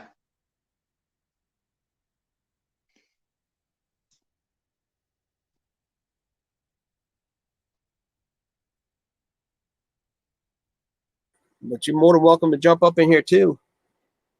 But as far as the free will is, if we didn't have free will and God controlled everything, there would be no need for judgment.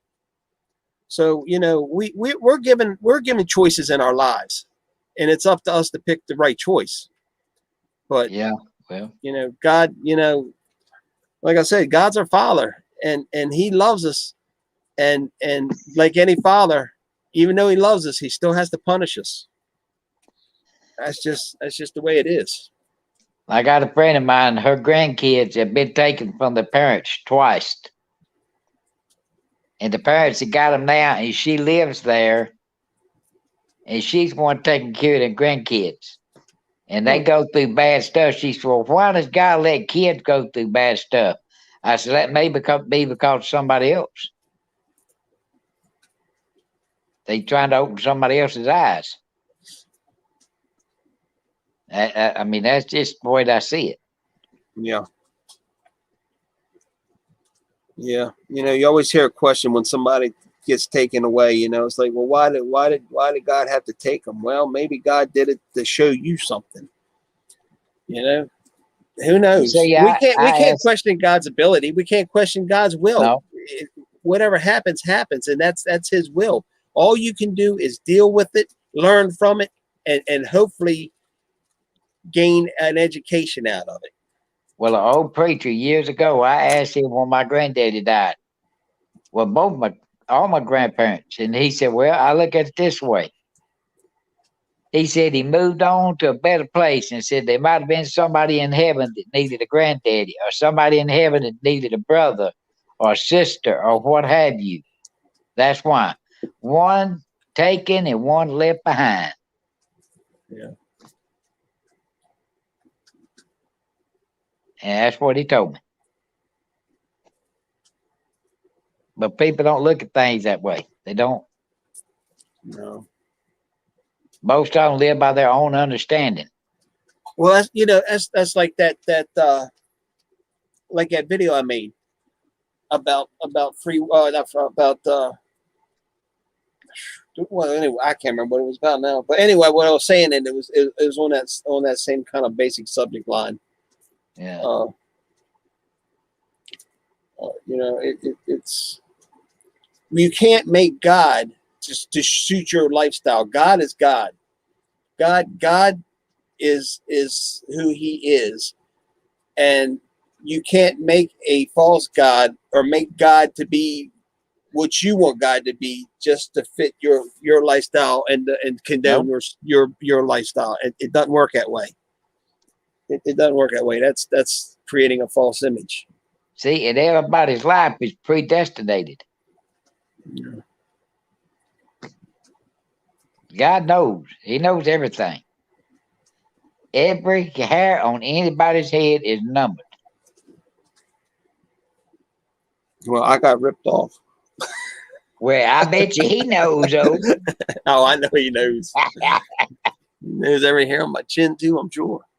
He knows every atom, every cell in our body. Yep, sure does. And for somebody to say that this is all an accident, there's no way. There's no way this all can be an accident. Not for this whole world to work the way it works. I mean, we are all designed so perfectly to function that you just, there's no way it's an accident. No. God knew what he was doing. You know, they say, some people say the earth is flat. Well, I don't see that. It's funny. That was something I was thinking about preaching about Sunday, and I don't know if I was going to do it or not, but I'll tell you what. It's funny you said that. As I'm going to pull this up.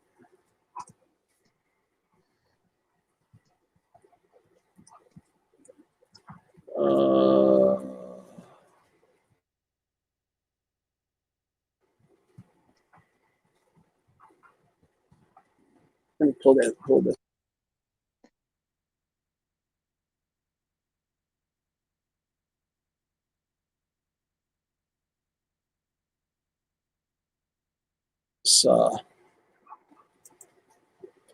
Hold on. I'm gonna get it here. Here it goes. Here it goes. Darn bugs.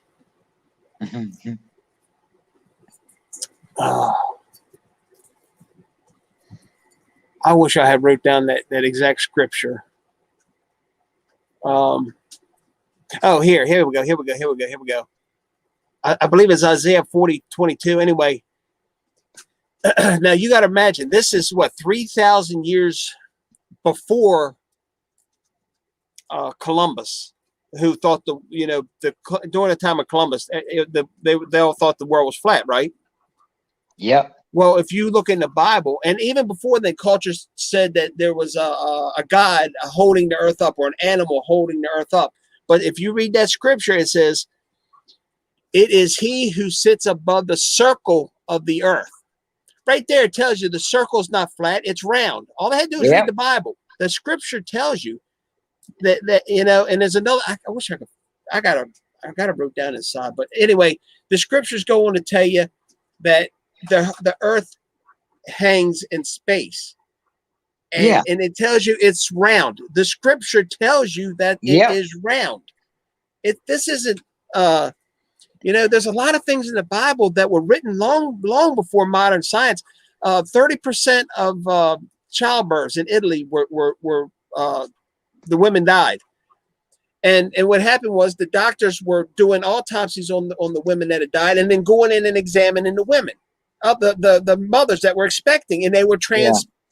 Well, the Bible says to clean the flesh, you have to have running water. And then that's how surgeons wash their hands with running water, because But this was thousands of years before they realized that what germs were. The Bible tells them to cleanse, you have to use running water. So, I mean, the Bible talks about dinosaurs, and people are like, what? Yeah, the Bible, the behemoth. And then they say, well, that's a hippo, or that's an elephant. No, if you read that scripture, it says that the tail of a cedar. Telephone poles are made out of cedar trees. We're talking about a 50-foot piece of wood that's strong.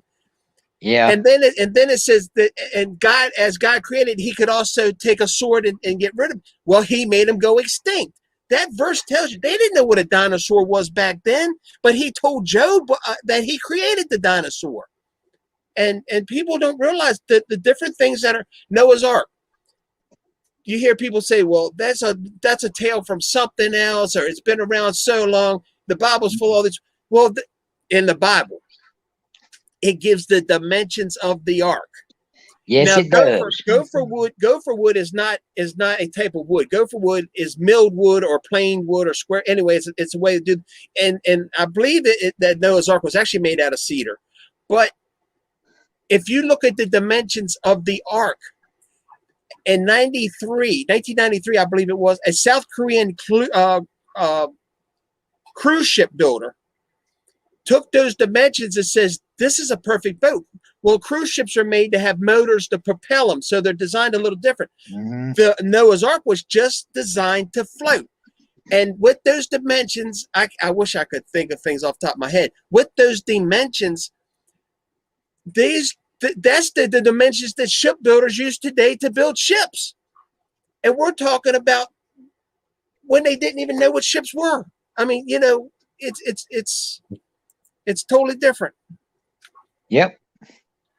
But Noah's Ark was designed by the master builder himself.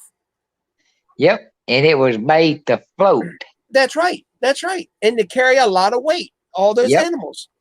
You know, I just, you know, to hear someone say the Bible is just a bunch of fairy tales, and modern science is proving things in the Bible to be quite accurate that nobody would have known thousands of years before discovered. So how would they have known back then? God's will. God did it. It's God. There's no other explanation for it. Some people just don't see what we see.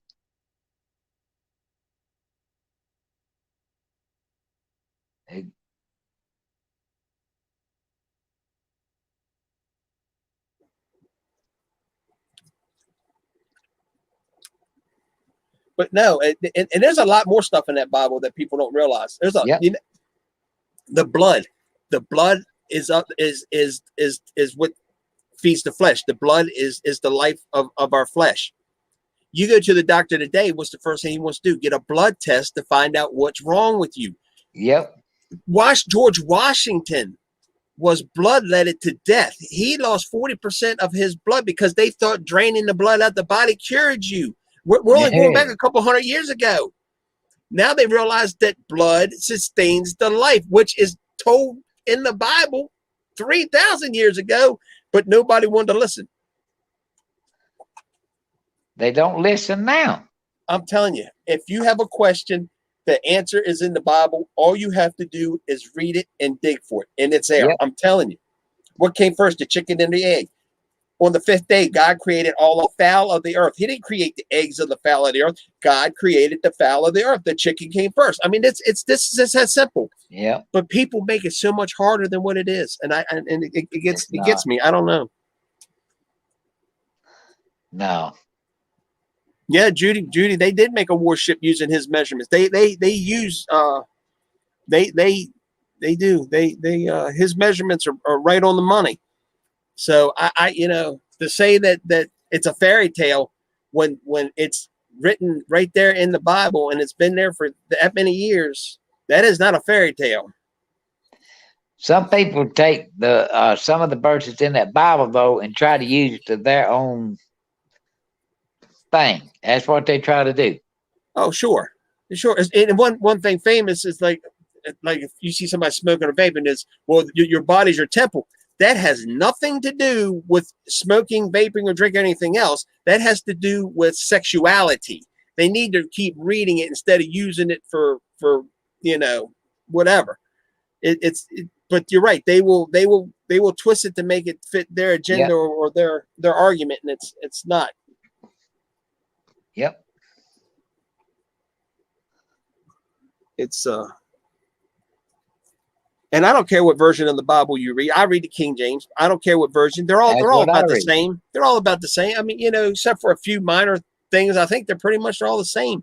And then if you go back to the Hebrew versions, other than the translations, now that some of the translations they do change the translation, the words. You got to understand that these words meant different things in Hebrew or in Greek or whatever. But it hasn't changed that much. It hasn't. I read King James Version. That's what I read. And then I saw a thing where people say, well, there's no proof Jesus walked the earth. Well, let me tell you, the Shroud of Turin has not been proven to be fake yet. That's for sure. They found a I call it a coffin, but they have a word for it. But it's a box, and what they did was they take the box after the person was laid out in the tomb. They put their bones in that little box. It's made out of concrete. Well, they found one, and it said Jesus, the son of Joseph, and they think that may be the actual tomb of Jesus. And so they went looking around for all the ones they found. They found one that had Mary's name on it, and they found one that had Matthew, but they knew Matthew in the Bible wasn't related to Jesus, but they found out Mary had relatives named Matthew. So they actually think they found Jesus's tomb, but they don't know, whose bones are in it. Yeah, but, they found the shroud too, didn't they? Well, yeah, the Shroud of Turin's been in Italy for a long time. Yeah. But it's really wild. I've been watching a lot of stuff on that. It's in Italy. Yep, the shroud is. Yeah. And they took the shroud and made a actual bronze figure, and they've redone it and made a plaster molded figure. And I mean, to look at it, it looks just like if it was Jesus laying there himself. I mean, it's creepy kind of to see, but it's amazing to see. And it shows all the marks. I mean, I forgot like 600 wounds on him where he was just beaten and man. He went through a lot.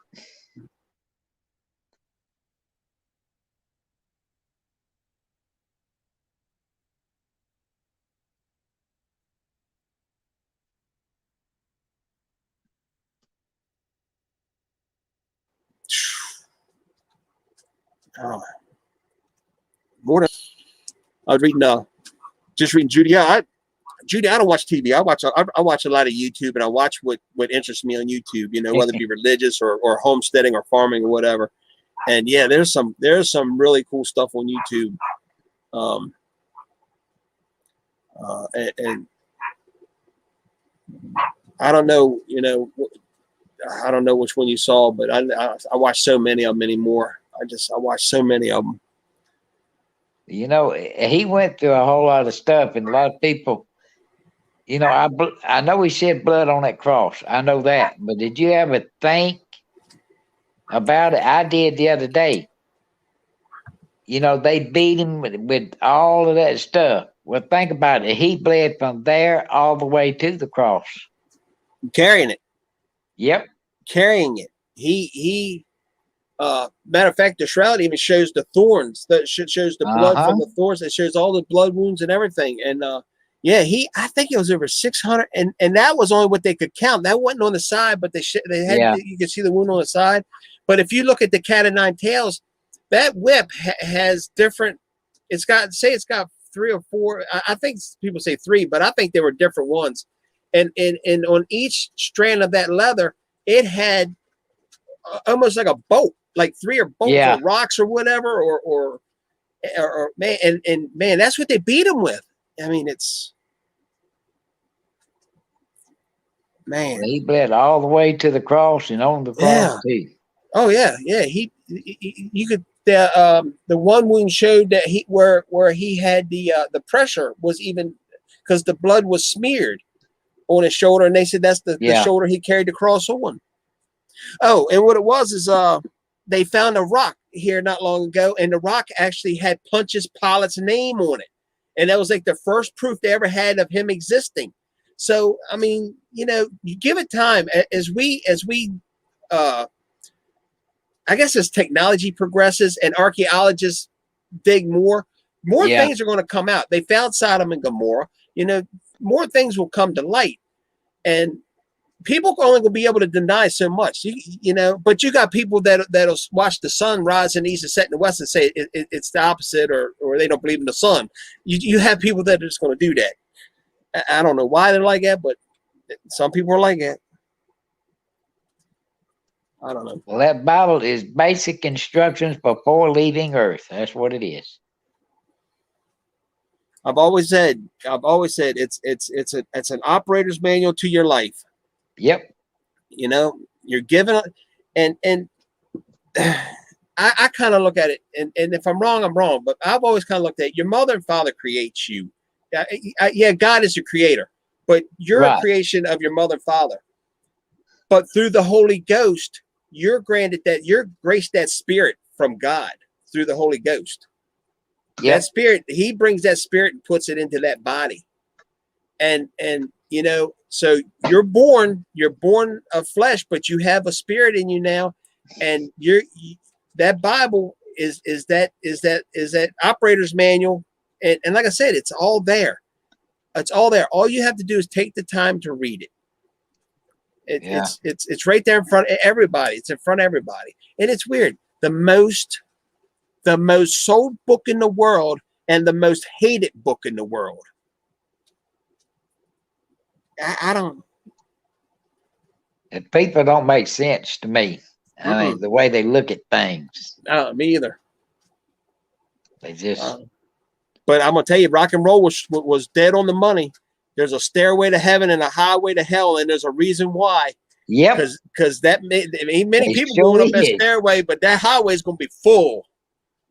Yep. It's gonna be full. Yep.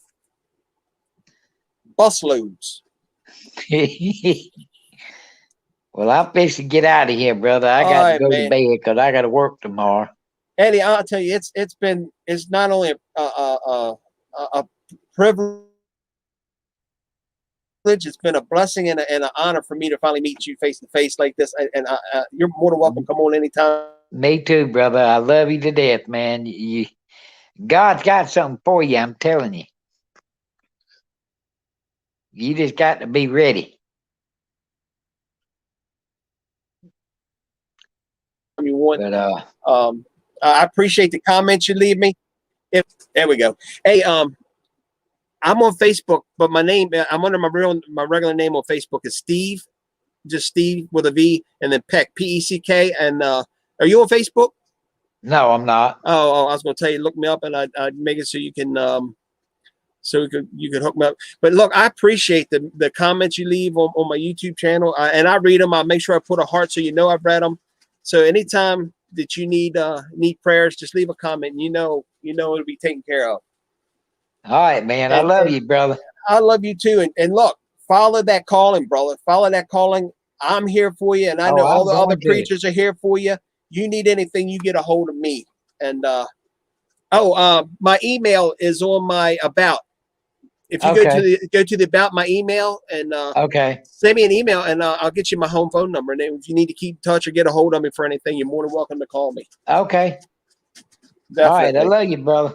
I love you too. Thank you very much, Eddie. I appreciate you coming on. Bye-bye. See ya. Man, I tell you what, it's a blessing tonight. Meeting that man for the first time is a true blessing. Warren, you want to come on, or anybody else want to come on? You're more than welcome to. Before if nobody else wants to, I don't want to sit here and talk to myself.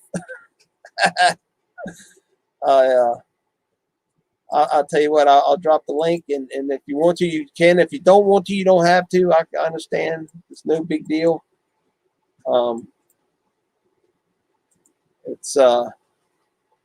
But there's a link. If anybody wants to jump up, and I'll hang out for a little bit here and just run my mouth to myself, and we can talk about anything. It doesn't have to be religion. We can talk about anything you want. I'm good. Michelle's in bed. Michelle, I'll tell you what, seriously think about what I told you the other night though about you and I starting a show together. I tell you what, I think we make a funny team on that, and I don't want nothing out of it. If it's on your channel, it's on your channel. I don't want nothing for it. I just think it would be hilarious, and I'm for it. So just let me know. Hey, bro, how you doing? Hey, how's it going? I'm just Beautiful, popping man. out for a minute. I gotta get. No, that's fine. That's fine. I'm up. That's cool, man. It's great to see you. Yeah, you too, Shaky. It was great seeing Eddie on there too. That's awesome. Yeah, that's the first time he's left comments and stuff, but that's the first time I've ever really got to meet him or talk to him. And he's a great guy. I mean, really, I got a lot of respect for him. Yeah, I've got a few things to watch over again tomorrow. I got to watch Godfest because, of course, I missed it. On Wednesday, It was good. I picked up doing the prayer night at my church, so I wasn't available to watch tonight, but I do want to watch it. That in the beginning of your live. Let me put my name, Judy. Send me, if you can't, send me a message, and because I think I have to have people that are mutual friends. That's my real name on there. And if you can't, just send me a message, and I'll go in and I'll undo it. So anybody, because that way I keep. Man, you'd be surprised how many hoochie mamas want to get on there and friend you, from all these other countries and all the, I mean, Facebook is crazy. So, yeah. But, if I know somebody, I don't have an issue with it, and I know, like I said, I know Judy from here and known her for a while through this. So just let me know. But no, Godfest was really good. Great message tonight. Donnie's awesome, man. Cool. Yeah, he does good. The only thing I disagree with Tony about is Tony always says, I wish I was as good as him. You know what? There's some good preachers, and I'm not going to knock him. Dan is an awesome preacher. Donnie's an amazing preacher. J&L, all those guys. Lon is an awesome preacher, and his son is phenomenal at playing that piano and singing. I mean, that is. But I look at it this way. I'm me. And I'm going to preach the best I can. And throws up a little bit.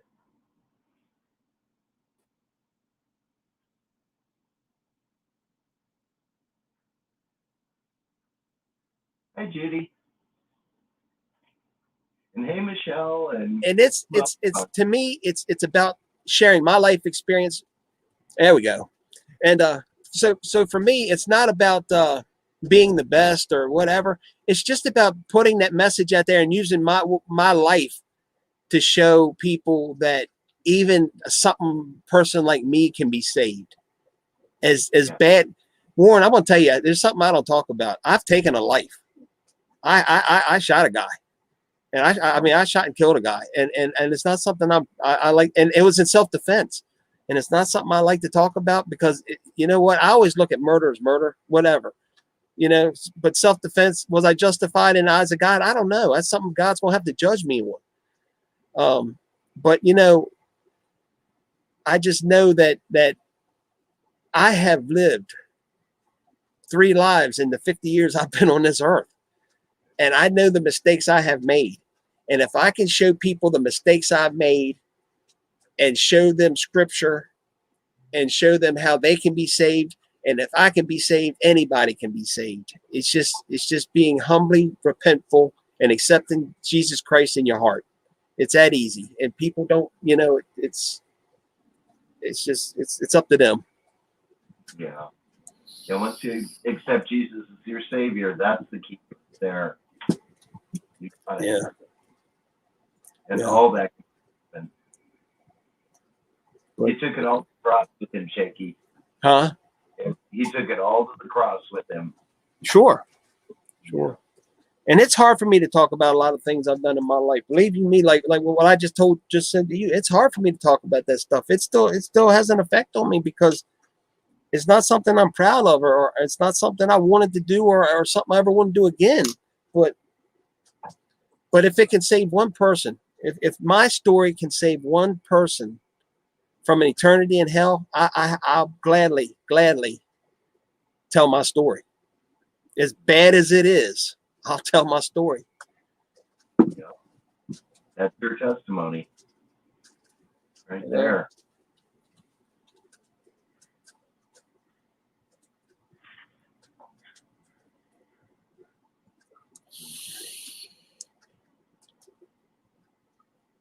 I was reading Judy's comment. Oh, you can read comments on your computer, I think. Yeah, I've got it up now on StreamYard. Except you can't reply on StreamYard. You have to go back to YouTube. So.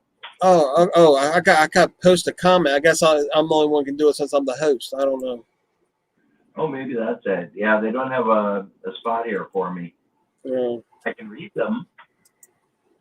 Yeah, you know, I was checking my StreamYard hours because I knew I was on like, what was it, 2.5 hours the other night, and it said it's due to reset at on the 11th, and today's the 9th, and I was like, well, heck, I still got 18 or 17 hours to use in 3 days free. I'm going to use it. You might as well, yeah. I figure I go live tonight, just use them. There you go. So heck with it, you know. But I'm gonna write it down to where figure out how many hours a week I can use for the 20. So if it's 4 weeks, that's 5 hours a week. So you know that's almost an hour a night if you do Monday through Friday. So yeah. I'm not gonna go on that much, but I would, you know, there's no way I would never need to pay for it. I'm not on there that much. Mm-hmm.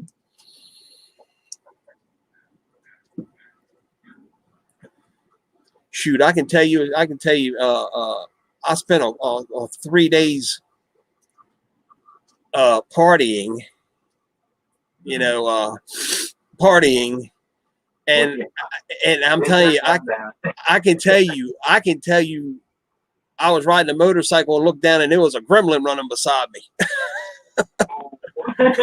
You know, I have, and like I said, this is not stuff I'm proud of. I'm not, by any means am I proud of it. And, you know, do I regret my life?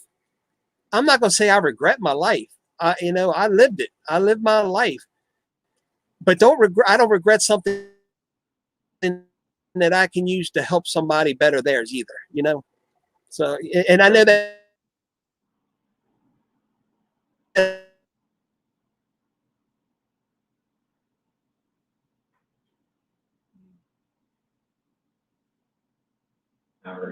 it's freezing. It sounds like a weird thing to say, but it's a regret. I mean, well, first of all, Judy, I have it tattooed right here. I can't get let me get the camera up. There's right there. There's right there, shaky. What's the symbol under it? I couldn't quite see it. What was it? Oh, right under shaky. You got an animal or something? Yeah. Oh, that was my pit bull Chanel. Oh, cool. And then the barbed wire, and then I got the castle and the wizard and the dragon and all that. Oh wow. But the name Shaky comes from a birth defect. If you can see, I shake real bad. So it's something I've had my whole life. And we always thought it was from an accident when I was little. Well, it could be, you know, but I've always shook, you know, long as I can remember. I know I was way back before elementary school. And then but I believe the doctors believe it was more of a birth defect thing. So, but that's why they call me Shaky, because I shake real bad. Yeah, we just won't let you be a surgeon. Everything else is fine.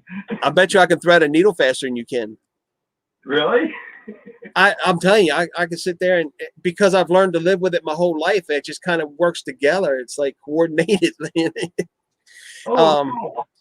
I worked for an armored car company for a while, and you know, you have to carry a firearm to work for. And anyway, I had to go to the gun range, and I had to qualify, and I qualified with a Model Twin Smith & Wesson 38 Special, and I qualified as a pistol expert. Wow. So even though I shake, I can actually shoot real straight. It's really weird. Yeah. Yeah, I've learned how to compensate for it then. That's cool. Hey, Larry. Damn, you done snuck in on me. How you doing, bro? Missed you tonight. Thanks, Larry. It's good to see you, though. Yeah, gremlins. I don't know what that thing was. I think it was a gremlin. But yeah, it's. I mean, I could. I'll tell you the things I've done, the dumb things I've done. And you know, it's weird. Me too. The guys that I partied with and hung around when I was younger. The two of them, I know one of them died in his sleep. The other one, he's in a home and you can't even understand him when he talks because the drugs ate his brain up so bad, you know. Oh, no. And it's like, you know, how did I get so lucky to get through this and to you know, wind up with a wife and then wind up with kids and having grandkids and actually having a wonderful life, you know. God has blessed me, and people, I think a lot of people take God for granted. I really do. I was going to say, it's not luck.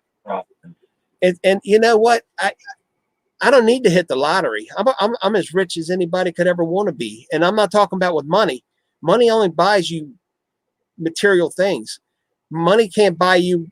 It can't buy you into heaven. Money can't buy you the happiness. That's an old saying. Money, and it can't buy you happiness.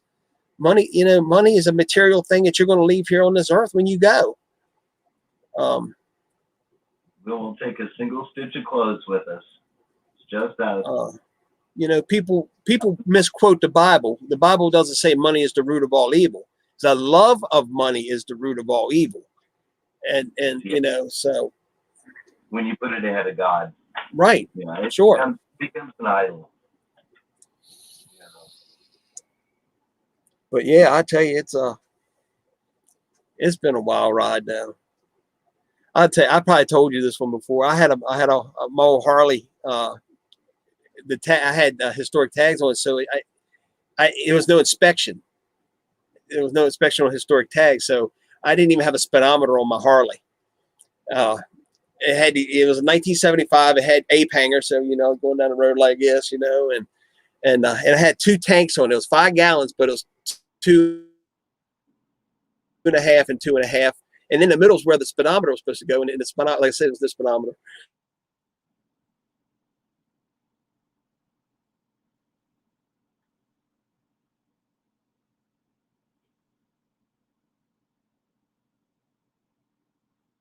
So anyway, I'm riding up the road one day. This county cop comes up and puts his lights on, pulls me over. There we go. So I get pulled over. The cop walks up and he says, "You know why I pulled you over?" I said, "Yep, them patches on my back." He said, "Nah." I care less. I said, "Well, you're the first." He said, "I pulled you over because you were speeding." I said, "I was speeding?" He said, "Yeah, you were speeding." I said, "Get out of here." He said, "No, you were speeding." And I looked down where the speedometer should be, and he looked down and says, "Hey, wait a minute, where's your speedometer?" I said, "Well, I got historic tags. I don't have a speedometer or turn signals. I just use my hand directions and all that." So I said, "Man, I can't believe I was speeding." He says, "Well, if you ain't got a speedometer, how do you know how fast you're going?" I said, "Well, I got this thing down, buddy." I said, "I count the lines." He says, "What?" I said, "The dotted lines in the middle of the road." I said, "I know how many to count within a certain amount of time, you know, to count within a certain thing to keep my pace. I know how fast I'm going." He said, "Well, if that's worked so good, how come you were speeding?" I said, "Well, I guess I miscounted." He started laughing. He said, "Look, man, just slow the daggone motorcycle down." I was like, I'm sorry. And he let me go and didn't even give me a warning. No, he verbal warning, but it was really a funny situation. Yeah. Man, I'll never forget that.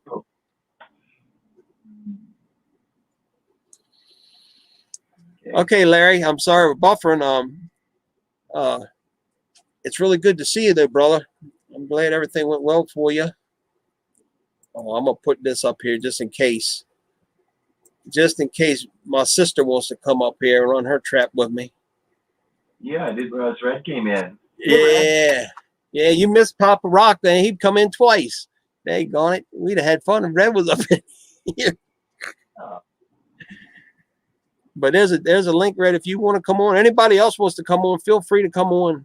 Judy, you're more than welcome to come up. Michelle, if you want to come on up. Whoever, you're all welcome. I'm just out here running my mouth. Warren was gracious enough to come on here and keep me company. Oh, it's fun. I enjoy it. I am gonna have to drop off pretty quick here because it's past bedtime, really. Although just because I'm a glutton for punishment, I'll sit up and. I tell you that I didn't recognize that picture of you until I zoomed in and saw your face. I recognized your face. Red, it says device is not connected. Maybe you're connected. There you are. Come on up in here, sis. Hey there. But yeah, the long hair, man, that threw me for a loop. I was like, check him. He was a hippie. But I had long hair too. So. How was everyone tonight? I'm sorry I wasn't here earlier. I didn't even know you were on. Oh, that's all right. How's your dad doing? I doubt if he'll make it to the end of the month. Oh, I'm sorry, Red. I'm so sorry. I will definitely keep you and the family in my prayers. I'm hoping that he will. I'm hoping that he'll be stubborn. I mean, that's where I got my stubbornness from. Well, so I'm hoping that he'll keep going. I hope so too. I'll definitely say a prayer for him. Well, if you want, I'll say a prayer for him right now. Please, that would be wonderful. Sure. Let's say a prayer for him. Dear Heavenly Father, we come to you tonight. Father, Red is a beautiful woman. She touches so many lives. She is so involved on this platform. And even though there's so much evil on this platform, there are a few people on here that use it for good. And you know, she's definitely one of them. Father, please look over her, Father, and keep him around as long as you can. We know whatever happens is your will, and we know you have a reason for what you do. But please at least keep him pain-free and comfortable. And Father, we can only pray that you do your best to just look over the family, give them the comfort and love that they need right now. It's not easy when you have a loved one sick. So please, grant them the grace of peace. We come to you through your beautiful Son, Jesus Christ. His blood was spilt for us. His blood has washed us of our sins. And we know through him, we have to get to you. We have to come through him to get to you, Father. So we are all coming together right now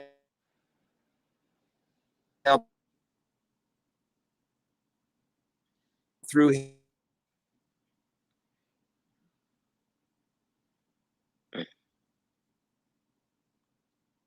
him to you in our prayers. Amen. Amen. There we go. Okay. I hope it all got done. I froze up. I hope all the praying got through. It's going to be kind of hard for me to say. So if I start crying, please forgive me. No, you're human. We all have emotions. My dad is really bad off with dementia. Well, and he goes back and he starts talking about his grandpa. And then he starts crying. I would be willing to give him up. Sure. Just so he wouldn't suffer anymore. Red, I watched my uncle die from Alzheimer's, and that is the most awful thing I've ever had to do. This man was a chief of police of Fairfax County, Virginia. He was a county executor. He was in charge of public safety. This man was a very, very well respected man in the community, and a very intelligent man. And when I had to and I helped take care of him and took my aunt to see him up while he was in a home. And to see him become what he did, he was just a shell. He wasn't even him. He wasn't himself. He wasn't.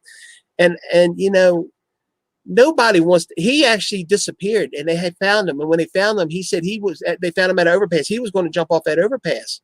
He knew what he had. He was still that, but this is back when he knew he had Alzheimer's before it got too bad. And he didn't want to live like that. And I don't ever want to see anybody go through. And I don't want to wish death on anybody, but I wish God's grace of peace, whether it be through him taking them then I don't want anybody to take their own. But if God takes him and he's not in that state or he's not suffering, then God be with him. I would rather see him comfortable and in God's hand than suffering or being put through what he's being put through. And I don't want to sound cruel, but I understand what you're saying. Yeah, that's what I'm saying. I don't want him to suffer anymore. I mean, when they took his driver's license from him, they basically cut his manhood off. Oh, sure. Sure. Yeah. They won't let me drive. They won't let me drive now, and I'm so frustrated over it. It ain't funny. I feel like my freedom's been taken away, and it's caused me a lot of issues over it. Yeah. It's funny because every time something goes on, and my family's telling me what's going on, except for the dementia part, like losing your license and all that. They're like, I guess you would understand that. Or, just something like that. I guess you would understand that. I'm like, yeah, and it sucks. That's how I can communicate with him. When I'm around him, I love to make him smile because I'll look at him and I'll go, Daddy, like a 4-year-old little girl, and he just grins so much. He just eats it up. And I can communicate with him because I can well, you're probably sparking a memory by doing that too. You doing that probably sparks that memory of how you were as a little girl. I never thought about that, but you could be right. Yeah, if he's thinking of things going back to years ago, that's just there's things that trigger people to remember certain things, and that could be a trigger for him to remember. And maybe that's why he communicates with you so well. I never thought about that. Yeah. I just knew that he liked it, so I was going to make him happy by doing it. Yeah. And it probably does. It for him to be able to remember. We don't have a clue what anybody's going through. We don't unless we walk a mile in their shoes. We don't have a clue what anybody's dealing with or what they're going through. There's a lot of people out here that put on a happy face in public, but behind that happy face is anxiety, is depression, is sadness, and nobody knows what somebody feels inside except for that person. Well, I do. You could be triggering a memory. I do have some news about my own medical problems. Oh, I froze again. Froze, yeah. Anyways, I will finally get to see the doctor about the cancer thing. Yeah. Guess when? How long? September. Oh. Wow.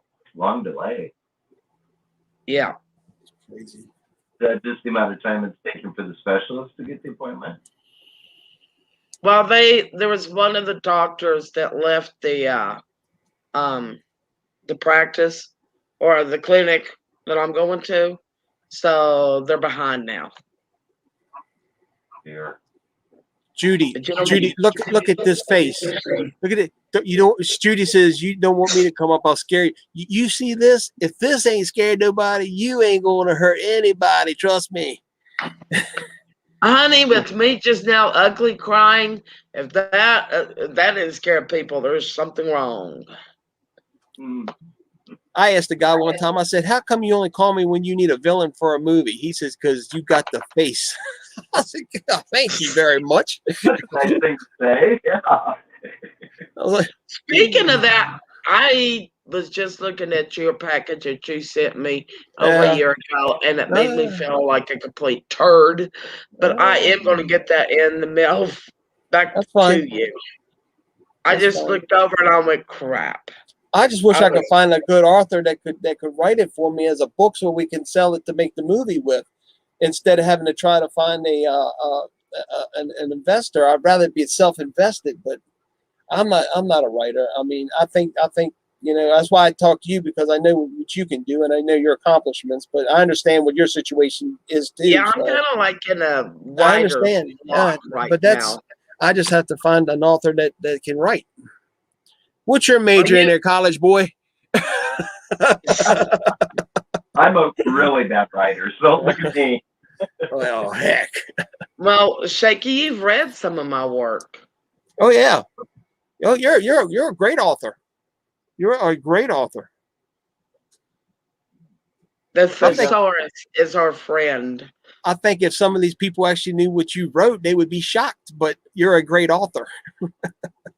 Yeah, they would, but then again, they may not be. That poor guy. I swear, y'all, if y'all got to go back and watch Red's video where she's being interviewed, there's a guy in the homesteading community that does that interviews people, but he helps channels grow and stuff. Yeah. And Red's at the. I'm gonna steal your thunder for a minute. Red's at, because I think I can tell this a lot more funnier. But anyway, Red's at the National Homesteading Convention and in Front Royal, Virginia, and he decides he's going to interview Red. And anyway, the subject. The internet that day. The subject comes up about what Red does, and it comes up about her being an author, and he's like, "Oh, well, what kind of books do you write?" And I guess he thought she was going to say children's books. Red says adult erotica. The guy's face was like, "Huh? No, we're not going to talk about what you write on this channel." It was so funny because there was people also talking during the interview, and when I said adult erotica, it went dead. Like it was like nobody mentioned anything else after that. Judy, to answer your question real quick, I have my license, but a year ago, June 4th, I think it was June 4th or June 6th. Anyway, it was a year ago. My wife and I were hit by a tractor trailer, and it's caused me and I've never had anxiety, but it's caused me so much anxiety that I have driven like twice in a year, or 3 times in a year, and I had to drive the other day to go get Jackie. And when I got to where she was, I was so sick in my stomach. My stomach was in knots. I was so nauseous. I had to take nausea medicine. I just have a hard time dealing. I can ride in the car fine, but I'd say fine. I ride in the car and I concentrate on other things other than looking out the window. But you got PTSD. I mean, that truck nearly killed you. Yeah, no, it wasn't that bad. I mean, Jackie had to go to the hospital. I didn't, but still, I do have PTSD from it. Yeah, I do. And it's caused me to have a lot of anxiety. Yeah, I would too. But yeah, Michelle, there you go. That's what I'll write. But adult erotica. That's why I have to stop my brain at times. When I go to something, I'm like, no, I can't say that. It's because, with what I write, my brain instantly goes there. But the look on that guy's face, man, that was. And the best part was you didn't want to tell him, and he kept pushing it. Yeah. It was like, well, it's all right. It's I don't think, no, it's all right. Go ahead. No, I don't think that would be wise to. And then he goes, well, what do you write? And I'm in adult erotic, and he's just like, and Sherry is behind him, and she is dying laughing. No. Here's a cat y'all don't ever see. This is Jackie's cat, Cheeto. You never get to see him. He's a very friendly cat, but he doesn't like to be held. And he sleeps with me at night on the bed, but he doesn't like to be held like this. But he's very nice. He's a very good cat. I would rather not say that, Michelle, especially. I'll explain it to you later why I will never release my Arthur name. No. I know it. Yeah, you do. But I'll never tell. Yeah, because this one book that I'm absolutely terrified of actually releasing, the information I got was not the most safest way that I got the information. That's one thing. I'll tell you, if anybody ever tells me something in confidentiality, I will never, ever go back on my word. I will never. I mean, I'll tell you, and I mean that from truth. If someone came to me right now and says, I'll give you $1 million, you tell me Red's author name. Nope. If she wants the money, you have to go get her to pay you to tell you. I can't do it. It's trust to me is worth more than any amount. Because once you break somebody's trust, you've broken everything with that person. Yeah, this one, My sister said, well, how did you get this information? And I told her how I got the information. And she said, you're an idiot. And I went, so be it. But I can't write about what I don't know about.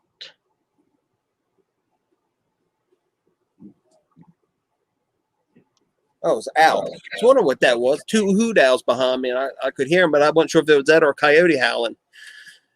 Oh, doing a coyote sneaking up on you. Well, hey, Judy, that's up to you, honey. If you want to come on, you're more than welcome to. If you don't feel comfortable, then that's fine too. I'm not going to. I don't judge anybody. I don't. Judy, I'm going to tell you what I told my son a long time ago. Don't ever look at the outside of a person. Look at the inside. Because the outside could be absolutely gorgeous. She could be a model, but the inside will be nothing but crap. Yep. So you don't look on the outside. You always look on the inside. And that's why his very first girlfriend that he got serious with and was going to marry was actually in a wheelchair. Who was this? Travis. Oh, really? Oh. Yeah, it was a girl named Autumn. He was madly in love with her. He was going to graduate from high school. He's going to get a job. He's going to, build him a house, one that would be more accessible to her. He had planned on taking care of for the rest of her life. And she was in an electric wheelchair. And then she found out that she was flirting with another guy at this school. He even got engaged to her. And he went, and this was the middle of the winter. He went outside. He ended up falling doing this, but he went outside when there was ice and snow on the ground and actually barbecued them dinner. But before this, he made her popcorn. They sat there, watched movies, had a good time talking. He went out and made dinner for her. After dinner, he got down on one knee and proposed to her. And then he found out that she had actually been cheating on him. I'll tell you what, man, that he is a you raised him very well. We all have our trials and tribulations, but Travis is a good-hearted young man, and you raised him very well. And and you can tell when somebody has a true heart, and that he has. Well, I tried. I mean, at 10 years old, I allowed him to make his own decisions. At 10 years old, he knew the difference between right and wrong. If he did wrong, he was the one that faced the consequences. I was there to support him and help him work out those consequences, but he was old enough to know the difference between right and wrong. If he did wrong, he faced consequences. If he did right, he got his just reward from that. Yeah. Judy, let me tell you something. I weighed 460 pounds a couple years ago. I was very big, and I did carry it well, but I was still big. I was big. I had gastric bypass. I lost the hospital. They had to where they did the surgery. I couldn't be over 400 pounds because of the equipment weight limits. With their OR, the tables and stuff. And I'm down to 270 something now. So I've lost the whole person. And I can tell you, if I take my shirt off, people talk about people look like, I'm gonna tell you, we all have something. We're not perfect. We're not perfect. Travis. You've seen Travis. Oh, he looks just like you. Yeah, but so does Matt. Yeah. But believe it or not, a couple of years ago, he weighed 300 pounds. Oh, yeah, he has lost weight. Yeah. Yeah, he's lost, well, he had actually over 300 pounds. Right now, he is 218. Yeah. Now I look like I look like silly putty next to a wood stove. For Pete's sakes. I look like I'm melting. You're a mess. I mean, you can see it in my arms. You can see the loose skin in my arms. Look, I can look how far I can pull that skin. You know, I need to get in the gym and start working out. I mean, I still got muscle, but I mean, you can see where how much skin I got from it. I mean, it's even in my neck. I have a goatee because of my neck hangs down. The goatee kind of hides it.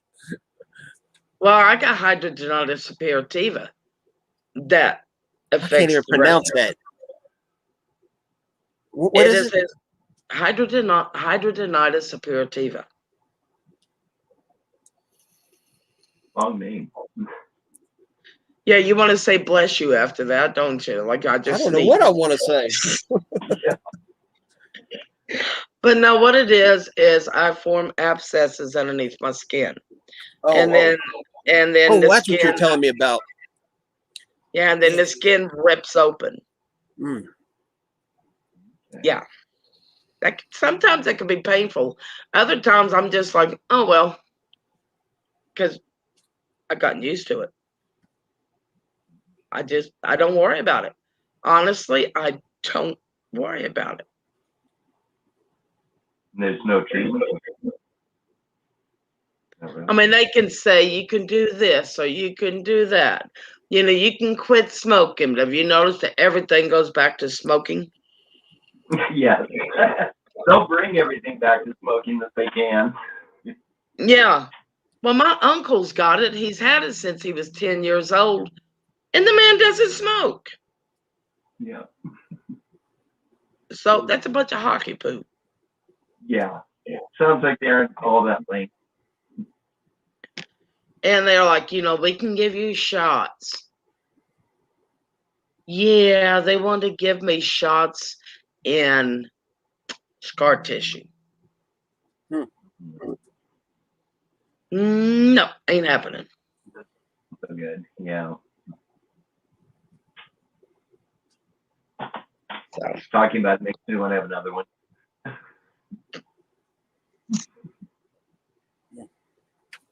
I remember when I had the surgery, I had to give myself shots in the stomach. I hate needles. I'm scared to death of them, but I had to give myself shots in the stomach for blood thinners for 2 weeks after, 3 times a day.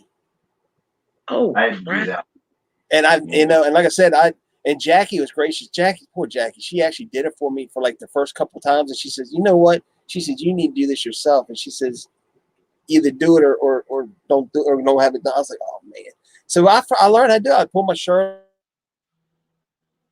up and grab a piece of fat and I just real quick and I never felt it. I got to the point where I could do it. I couldn't.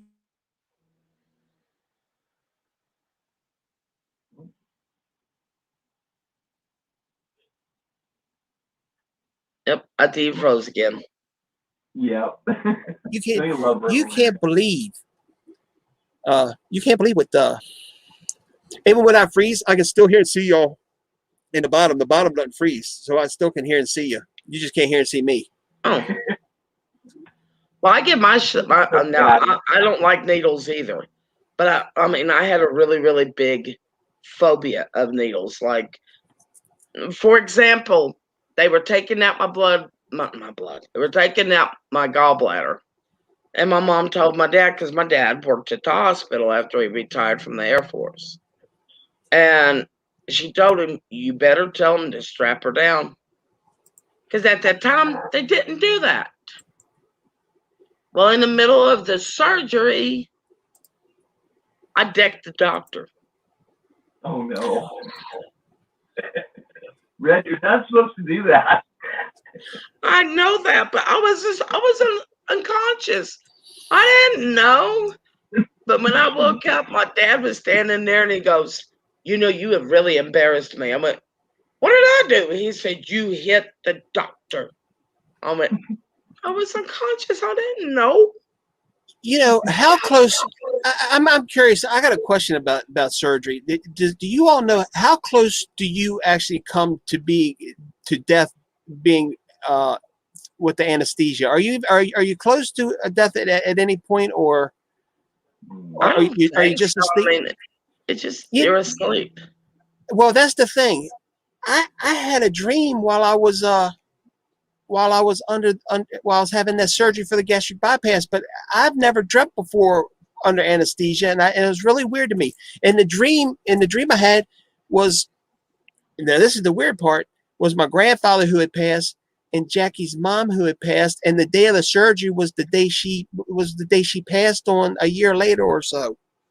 You ever think, Shaky, maybe that was them telling you, well, that's you'll be okay, we're going to be here with you? Yeah, that's what it was. That's what they were telling me, that hey, everything's fine, you're going to be fine, everything's. And I woke up and I was in the and the weird thing was, this is what they told me when I went to surgery. They said, well, look, when you come to, you're going to be in the recovery area, but we don't allow family back there, but your wife will be waiting for you in the room. Because when I go into surgery, because it's an automatic 3-day stay, so they already knew the room I was going to be in. That's already done. So when I woke up, there was a male nurse there, and Jackie was standing there holding my hand. Oh. And I was like, "What are you doing here?" And she's like, "They let me come back here." And it was really weird, because I said, "Well, I just had a dream about my grandfather and your mom, and here I am waking up with you holding my hand." And she wasn't even supposed to be there. And then they wheeled me up into the room.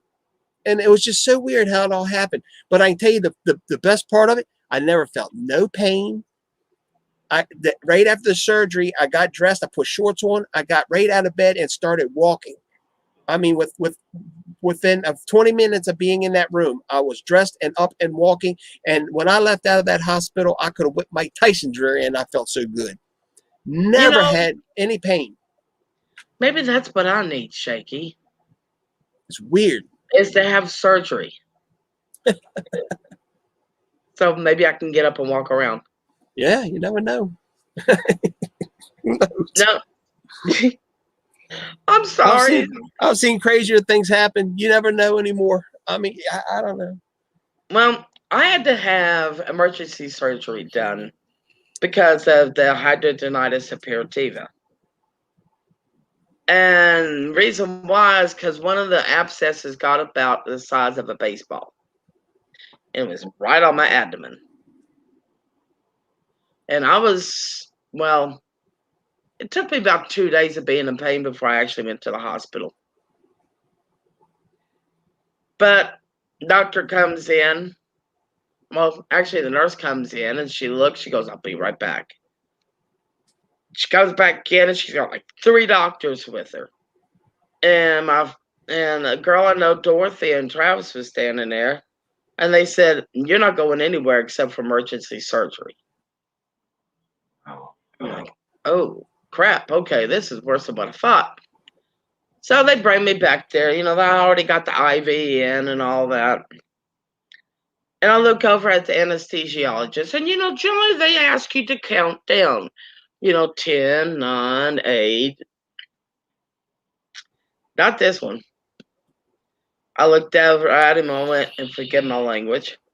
But I looked over at him and I went, "Come here, I got a question to ask you." And he scooted closer and I went, "How much does this shit go for out on the streets?"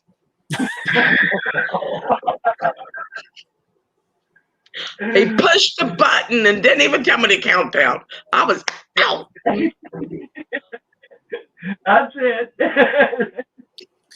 I'm weird, and this when I had the surgery, it was before I devoted myself to God like I am now. And the only thing I could think of, and this is how strange it is, the only thing I could kind of think of when I went into surgery was like, is this what it's like when somebody gets the lethal injection? Because I'm laying there, on this gurney, just like they use and that's what it felt like. And I remember I looked over at my arms, and the guy says, "How you feel?" I said, "I feel fine." The next thing I know, I was waking up. I had that dream, but I was waking up, and it was like, wow. It was like gone. I was out. It was just really strange. But why would I think of something like that? It's like, it was just weird. I guess I had a weird mind back then. That's not what you want to think of right before surgery, Shaky. Yeah, that's crazy. Excuse me. I should mute my microphone. Dang, bug. Well, I personally think that, all of us is nervous before we go in to have surgery. You know, we don't know what to expect. We don't know how we're going to be afterwards. You know, there's just so much not knowing. And we all like to have that control over ourselves. Because when you take that control away, it messes with you.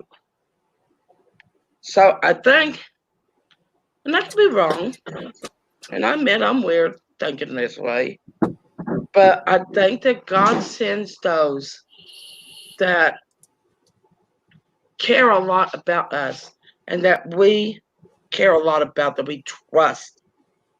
He sends them down to relax us. So that's why we wake up not totally freaking out.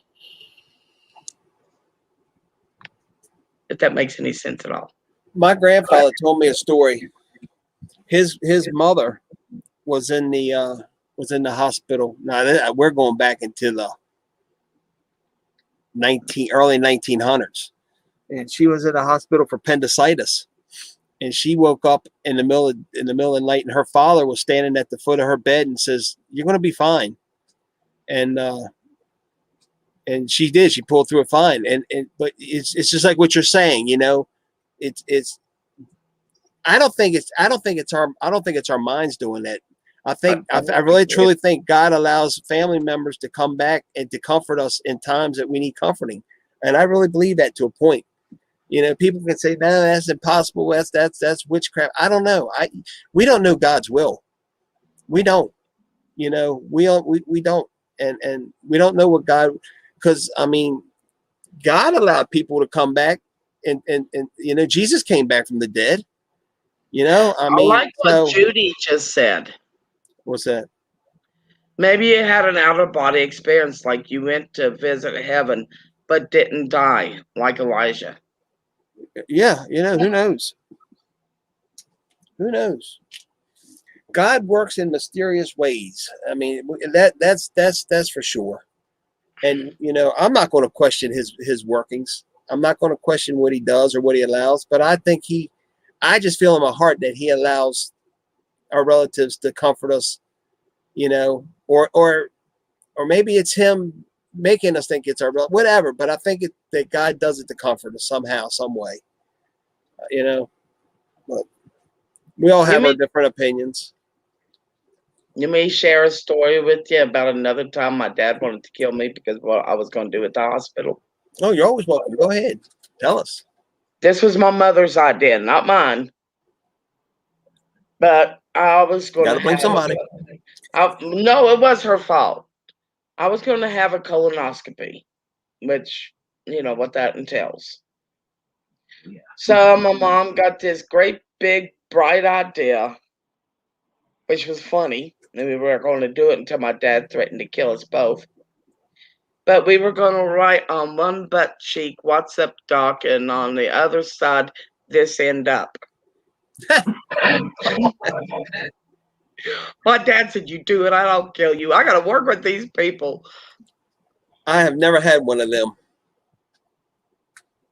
No. But I'm turning 50 this year, so I'm sure it's coming very soon. It's a lot easier than nestling up your butt with a coconut. You know, it's a lot easier. All I can tell you is when I do have to go in and get it done, and if I got to have an endoscopy done also, I'm just going to tell the doctor to make sure he does the endoscopy first, because I don't want to wake up tasting poop in my mouth. Ew, that's nasty. Thank you for the visual. Oh, man. Would that mean that you'd be waking up with a crap-eating smile? Probably. No. I really don't want to wake up with a crappy attitude. Yeah, that would be a really crappy situation. It would. Oh, jeez. You know, this could probably go on and on and on. I'm sure. Oh.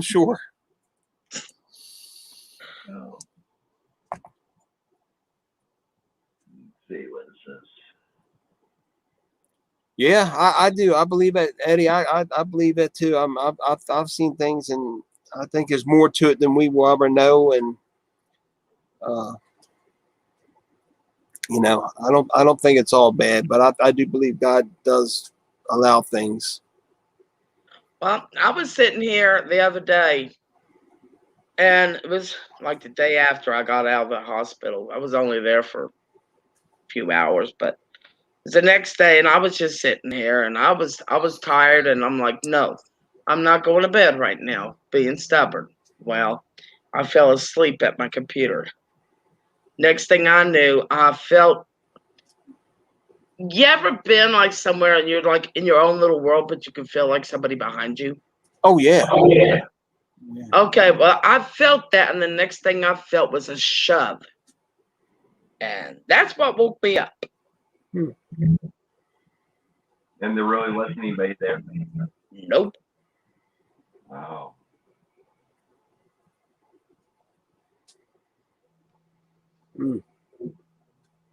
Yeah.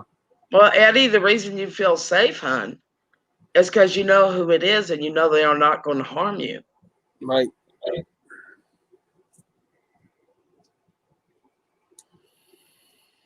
I mean, you know, my grandpa has never been here.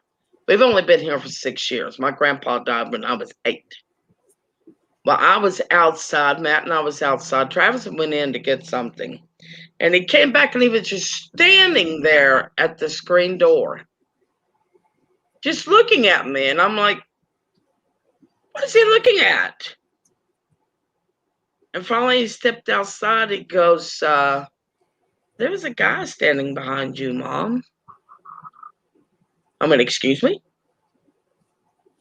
Because there was a guy standing behind you. He was there for a few seconds, then he was gone. And I went and looked at my relatives. That's on Facebook, you know, their pictures and all. And there was one with a lot of family members in it. And I said, do you see anybody here that you recognize? He pointed directly at my grandpa and went, yeah, that was him. Wow.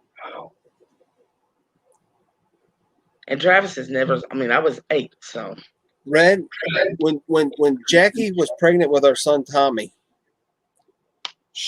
we were getting ready to go out that night and to the bar down the road. Matter of fact, the bar my grandfather built, and we were going to go out and anyway, I was laying in the tub. I'd been working all day, you know, so I was laying in the tub, just laying in that hot water, and I looked up at Jackie and I said, "We're not going out." She says, "Why?" I said, "We're going to the hospital. You're having that baby." She said, "What?" I said, and when I looked at her, right before when I first looked at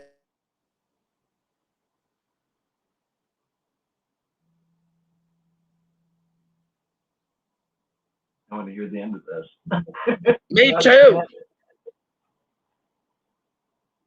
at her, I saw this big bright white glow come down behind. Oh, there we go. So anyway, I'm laying in the tub. I see this big bright white light glow behind Jackie. And I said, "Jackie, I swear I just saw an angel." She said, "What?" I said, "I'm telling you, that angel just brought that baby his soul. And that baby's going to be born." An hour later, we were in the emergency room, and she did not come home that night. She had Tommy the next morning. Wow. But I'm telling you, I was laying in the tub. I looked up, and just it was the most beautiful white glow of a human figure you had ever seen, and it came right down behind her, and it just like engulfed her. She didn't see it, but I could see it, and I mean, it just kind of like engulfed her, and then just like that, it just went back up. And I looked at her, I said, "We're not going out tonight. And there's no way." She says, "What do you mean?" I said, "I'm telling you, I just saw that angel bring that baby his soul. We're not going out. You're going to have that baby." She says, "You're crazy." I'm telling you, an hour later, she says, "We got to go to the emergency room." And that is a beautiful story. And she'll tell you what happened. And she'll tell you. And sure enough, 9 o'clock the next morning, 9:02 the next morning, he came into the world for 7 pounds, 4.3 ounces. Wow.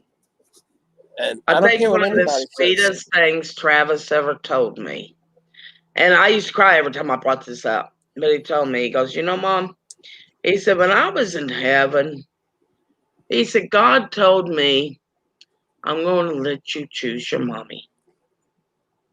And so he let me see everyone.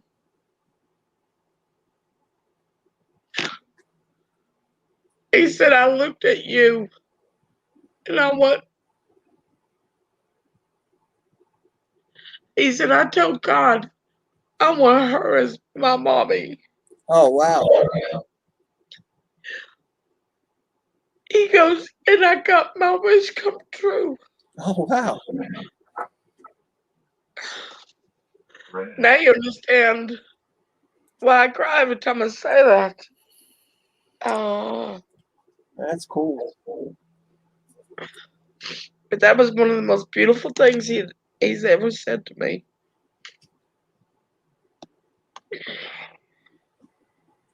I got a good boy. Yeah, you got two great boys, as far as I'm concerned.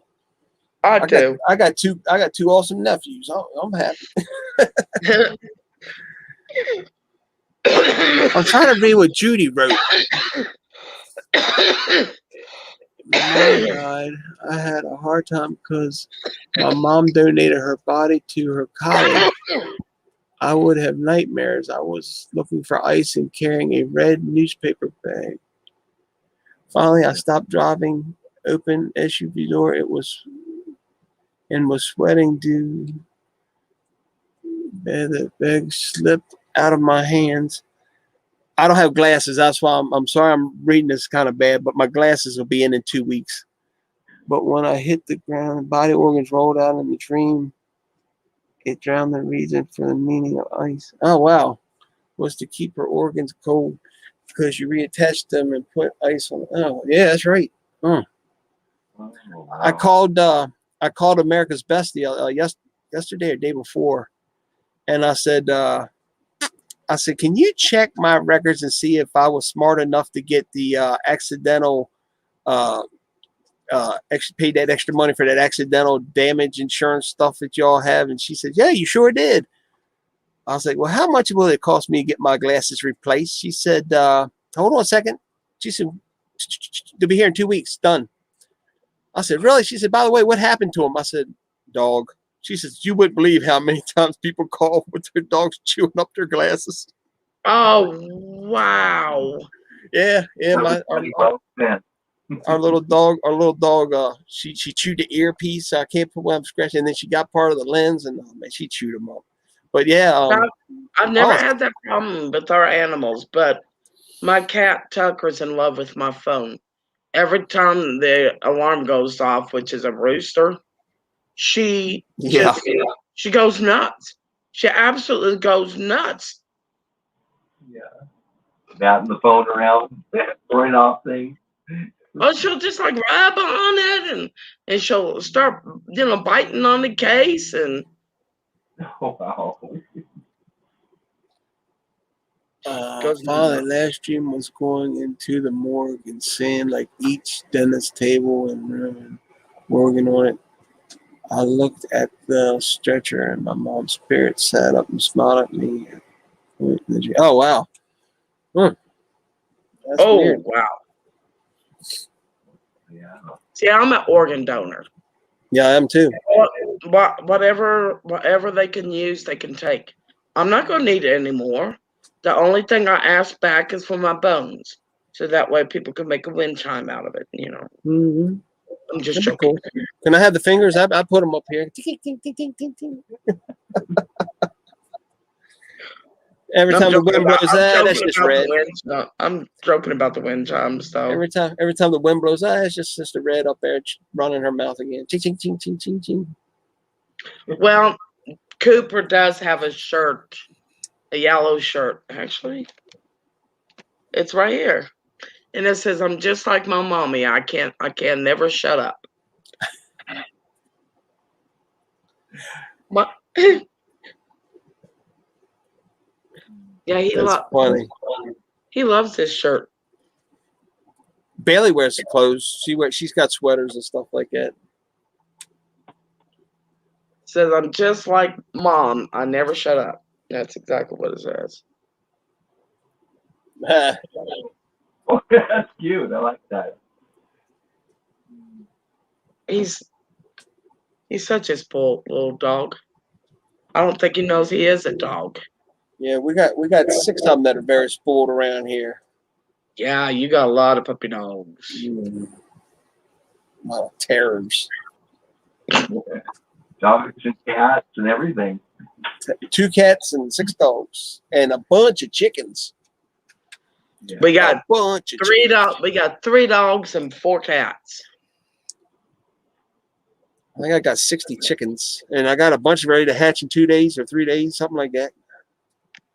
18 eggs, 18 chicken eggs, and I think there's 6 duck eggs in there, I think, that are going to hatch in the next couple of days. The pros and cons of guinea hens. Oh, I love them. I got to get some more. They're good? What do you want? You want me to tell you the pros and cons, or you going to tell me? No, I want you to tell me. I want you to try to talk me out of getting some. Talk you out of it? They're very noisy. They can be very destructive. I don't say destructive, but they can be very aggressive. Aggressive? Well, I mean, towards other chickens, towards chickens, I know. Towards other animals, period. I've seen guinea geese go after pit bulls. Oh my gracious, are you kidding? No, they're very yeah, they can be very very aggressive. But the pros are they're very good eating. They're excellent watchdogs. They make a lot of noise if somebody comes around. They will protect your chickens. They eat ticks, and they're not like chickens. If they get into your garden, if they go in your garden, they only eat the bugs. They don't eat your vegetables or tear up your plants or anything. Yeah, I think I would still have to talk to my neighbors about it because it might drive they'll them hate nuts. you. Oh, they'll hate you during the day. At nighttime they roost and they're quiet, but during the day they can be very loud. Yeah, well, last year when we still had Marvin, our rooster, yes, we named our rooster Marvin. When we still had him, he was out there and he was crowing. Next thing I knew, the neighbors that's on that side of the house, there's like woods in between us. I heard him out there, hollering for Marvin to try to get him to cock-a-doodle-doo.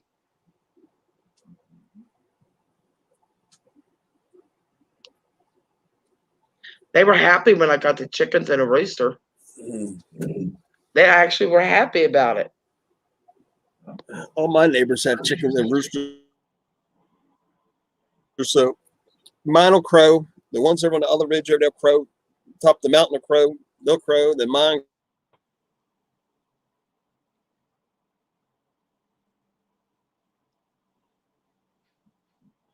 We will get 16 baby chickens. It's a big circle all day long. They will get 16 baby chickens on the week of the 28th of June, which means I'll be going outside to smoke, not inside. But I don't know. I don't know. I got a surprise chick coming. I don't know if it's going to be a rooster or not. Will you get it from the hatchery? Yeah. That's cool. Yeah, I'm raising 4 of them for my sister because her granddaughter, one that had the brain surgery, she still can't be around them when they're little like that. Which, speaking of that little girl, okay, this little girl, she had a tumor in her brain that actually pushed her brain over to a side. Wow. Now, the doctor that she was going to, the pediatrician, wasn't going to take it serious and told my niece, her mother, to wait until she's 10 years old. And if things are like that, then they'll do, they'll do something. She had a freaking brain tumor. Well, she found a new doctor, and that day she went to Charleston, West Virginia, to Children's Hospital. And that night, they flew her to Ohio to a huge children's hospital there. Wow. Well, she was in there for over a month. because of the surgery. Now, this little girl that could have died is now talking, running, saying her ABCs, counting to 10, and all. She's 3 years old now. That's awesome. She came through. That's awesome. Yeah, that's awesome. Yeah, it's scary. The first doctor thought,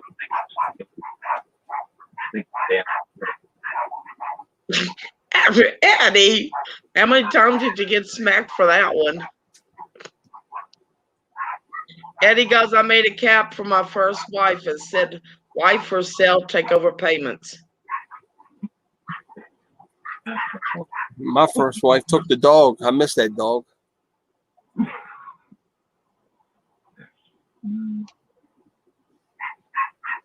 I can understand that. I miss her much. I left, I guess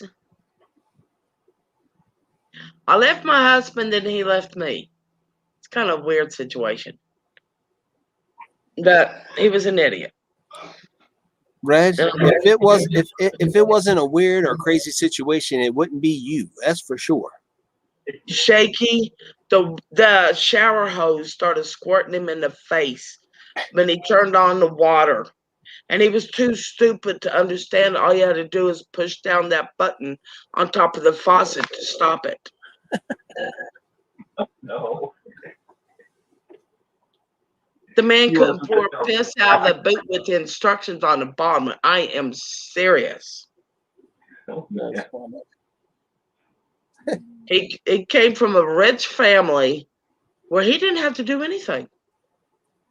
Honestly, he didn't have to do anything. And I found out the richer you are, the more stupid you are. Because his family were idiots. Yeah, because you have somebody, you pay to have somebody do it for you. You don't have to do it for yourself. Yeah. He cut.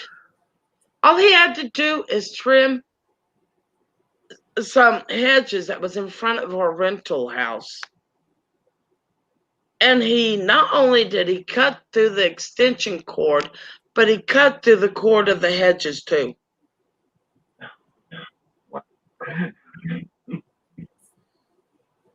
Telling you, this guy was stupid. I gotta tell you something. You just reminded me of something. You want to talk about stupid? We have a floodlight hookup out here that I never hooked up. It's 2 bare wires sticking out, but there's a switch here that you turn on and off. So just turned off and the wires are dead. Well, the other night I went out there and there was a stick up on the roof where the stick, looked up, there was a stick hanging off. So I reached up, grabbed that stick, and wow, I have a feeling what's coming. I do too. Here it comes. It had been raining. I'm standing in the water. Well, I didn't know that switch got turned on. Well, my arm touched the wires and lit me up. Yeah. I bet you moved your arm real quick after that one. I'll tell you what, I know I've told this story before. I don't know if you've ever heard it or not, but I'll tell it again.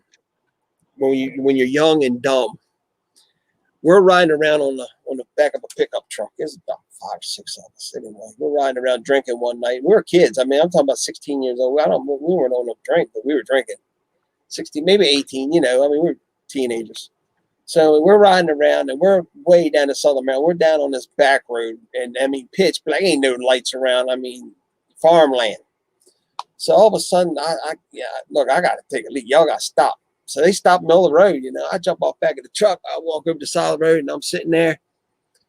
Oh no! And all of a sudden I look and there's a cow standing in front of me. I said, "What the hell are you doing out here in the middle of nowhere?" About that time, my pea stream stuck that electric fence that I did not see. Ow! Ow! Ow! 2 buddies come by and they picked me up off the road. I was laid out on the road. That's about as bad. When I was 16, I drank. It was very shocking. Trust me. I bet. Well, I was in the back seat and we were driving down the road. It was a 45-mile-an-hour speed limit. And I was too drunk to realize that we were actually driving. And I tried to step out of the car. Oh no! Wow. Yeah, I had two friends lunge for me and pull me back in the car.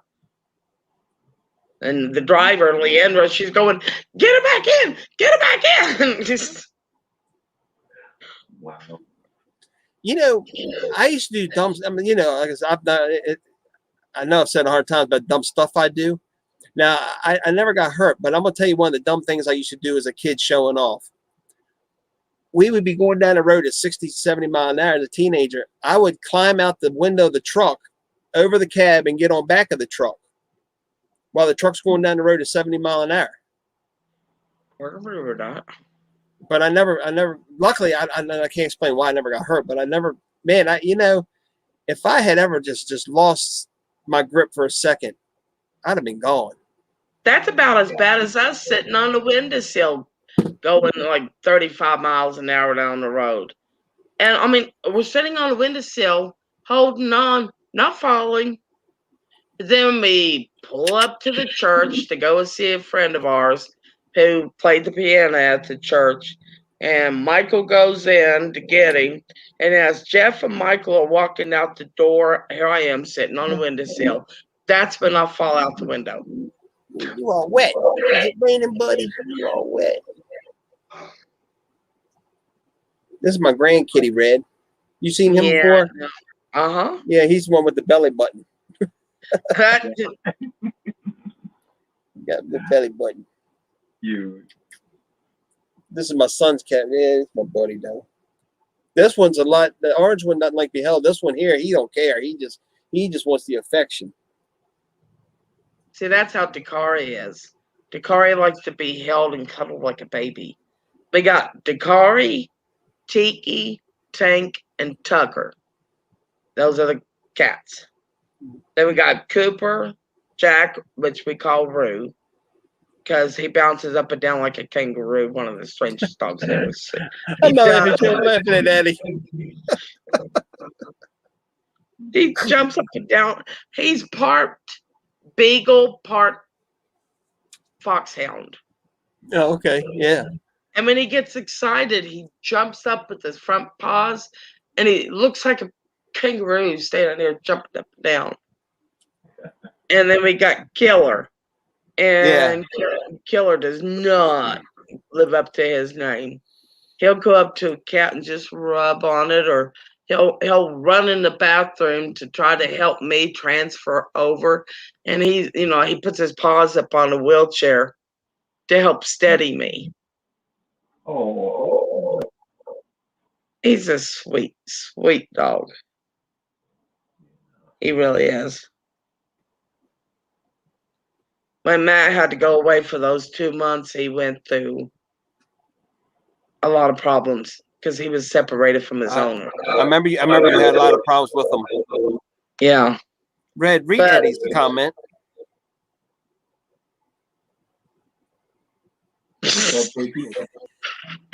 Yeah, Eddie's comment. I was just going to say something about that. Oh my God! That's too funny. Oh, jeez. Oh man.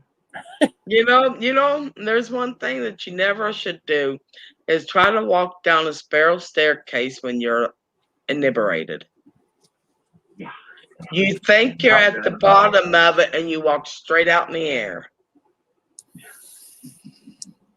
I did that. I had to crawl to the bed because I couldn't get back up. Oh man. And then I had to be up early the next day because I was supposed to go with my friend Leandra to go to the college because she had to take her SATs, and I had to sit out in that hot car in the middle of summer with a hangover. Oh no. Oh. Yeah, I was miserable. Yeah. Man, Not as miserable as having my friends having. Oh God. I don't My miss sister- hangovers. I don't miss hangovers. I don't miss hangovers. My friends tried to cover. My sister tried to cover for me, but it was no use. It's the first time I ever got drunk, and I had a screwdriver. In fact, I had 6 of them. You drank all of them? Yeah, so you drank all of them? In about 45 minutes. I used to like kamikazes. I'd never drank before, like ever. And my friends called, and my sister answered the phone, and they told her what had happened. And she goes, just bring her downstairs to the basement, and I'll let her in there, because the way my mom and dad's house is set up, they literally have a house on a house. There's 18 rooms in this house. Wow. It's huge. But as she told him to do that, my dad said, no, you will bring her through the front door. They had to carry me past my dad and put me in bed. And the next morning, my mom made spicy sausage, gravy, and biscuits for breakfast. Yeah.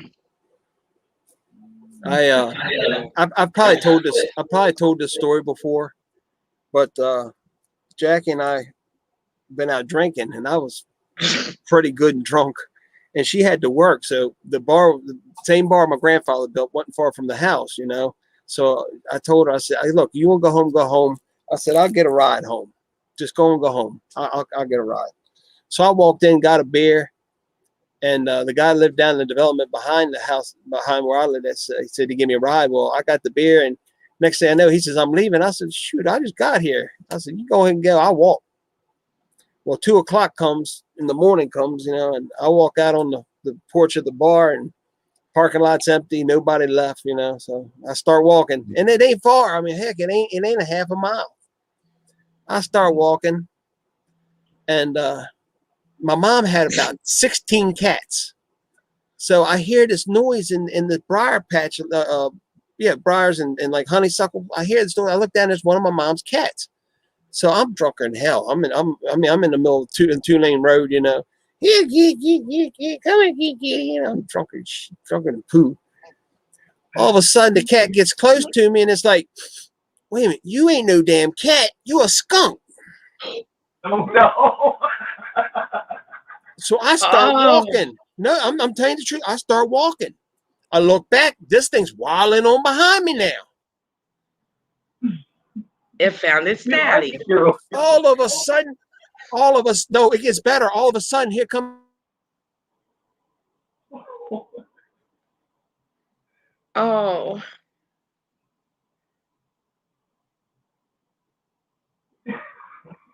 The disco lights, poof, light up the air, the blue and the red. And oh no. So anyway, the cop rolls down the window. He says, you all right? I said, no, I'm not all right. I said, did you look behind me? Does it look like I'm all right? I said, why don't you get out there and take care of it, do your job? He said, you stupid drunk fool, you're on your own. Rolled the window up and left. And I'm in the middle. I'm in the middle of a freaking highway, and I'm drunker than three monkeys in a barrel. So finally, I start running. I run home, and I get to the house. I run in the house, and I get in bed. Jackie's like, "What's wrong with you?" I can barely breathe. It's skunk. For 3 nights after that, every night you could smell that skunk. He come back every night. I was like, man, I never had a skunk come to me. I don't even know if it my cologne or what it was, but daggone if he didn't come to me. He followed me, and I was, man, I never was so hard in my life. I just got one question to ask you. What were you drinking that night that the skunk fell in love with? What wasn't I drinking? I don't know. That's what I'm asking. No, you. that's more the question. What wasn't I drinking? When I went out, I drank everything and anything. I didn't care. Whoever bought me what was down. I mean, It could have been. I probably drank whiskey. That we used to drink them things called Dr. Peppers, where you get a half a mug of beer and take a shot of Amarillo, drop in the middle of it, and then down it. Boom. Jackie drunk 14 of them one night and drove me home. Wow. And she wasn't but $104 back then. She was skinny, and she wasn't but 104 pounds. I don't know, man. That's one thing I never did. I always made sure that we had a designated driver. And the designated driver was generally the same person each time. Oh, thank God it didn't spray me, Judy. Thank God it didn't spray me. Oh, jeez. But I can't believe that cop. I figured he at least locked me up or something, but no, you on your own, you dumb drunk. You got to think, if he would have stopped and tried to arrest you for public intoxication, that skunk would have came to him too. He's like, you on your own. Yeah, that skunk's your friend. Yep. I think I wound up naming that skunk. I actually think I named that skunk Peppy. I think I used to Peppy's back tonight. I would have done the exact same thing. I told you to climb into my trunk and then bring you home. Did you ever learn how to swim as a kid? Yeah. How'd you learn how to swim?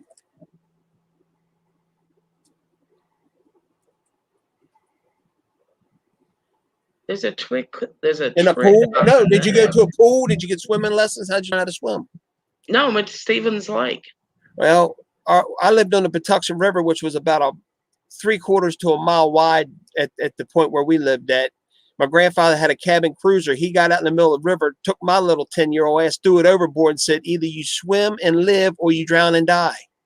The shore is that way. 30 foot of water. Wow. Now, we used to go to Stevens Lake. I don't know if you know. It's there in West Virginia. Is it? Yeah. Oh, okay, yeah. Yeah. That's where we used to go fishing and camping and, well, not camping, but fishing and skiing and all that bunch of other stuff. But it was loaded with water moccasins. Man, I'll never forget. One time we went down there. I swear my brother's an idiot too. One time we went down there and my brother took off and left the fish bucket to put the fish in. And he was away from us. Well, he caught a fish and he hollered back, I forgot the bucket. My mom said, stick it in your pocket. He did. He stuck the fish in his pocket. And every time he went to pull the fish out, it would expand its gills. So yeah, right there in the middle of Stevens Lake, take his pants off in order to get the fish out of his pocket. I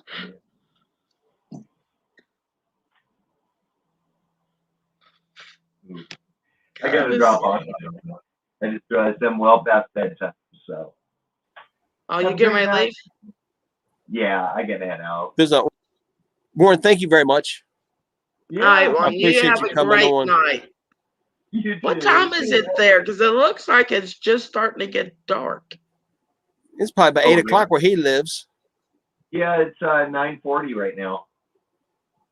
You must live out west then. Yeah, it's 12:40 here. I got to get off of here. I got to go to bed. But anyway, the ongoing joke at our house is when I was taking the kids crabbing, I needed a bucket. And I asked our daughter, I said, Tammy, is there anything in the bucket? She said, yeah. I said, what's in the bucket? She said, nothing. Wait a minute. I said, Tammy, is there anything in that bucket? Yeah. What's in the bucket? Nothing. Okay, well, just bring me the bucket.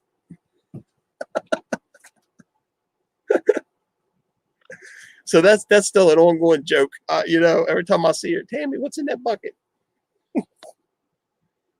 She probably goes, cut it out. No, she goes along with it. She's a good sport. She's a good kid. Well, a kid. She's 30-some years old, got 3 kids, and married. Wow. They're all grown up now. I'm old for it.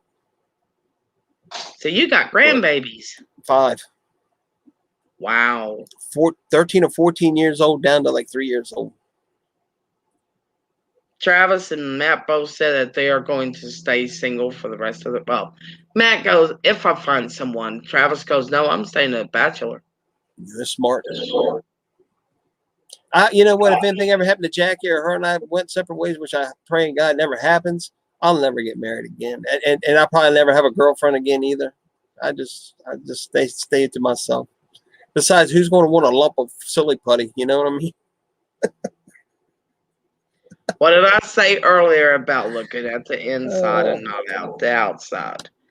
I think it went one through one ear and right out the other. No, I'm just making a joke. No, I'll be single. But anyway, Red, thanks a lot for coming over here, sis. I love you, and I'll definitely too. I'll keep your dad and I'll keep the family in my prayers. We're going in as soon as we possibly can. Okay. Travis has a doctor's appointment Friday. We got to get the blueberry bushes in the ground and the strawberry plants in the ground. And then we're free to kind of like go and do, the other. And I'll keep you in my prayers for your September visit. I hope everything comes back good. I hope it's nothing. I did talk to an orthopedic doctor. And they're thinking that the nerve damage is due to arthritis.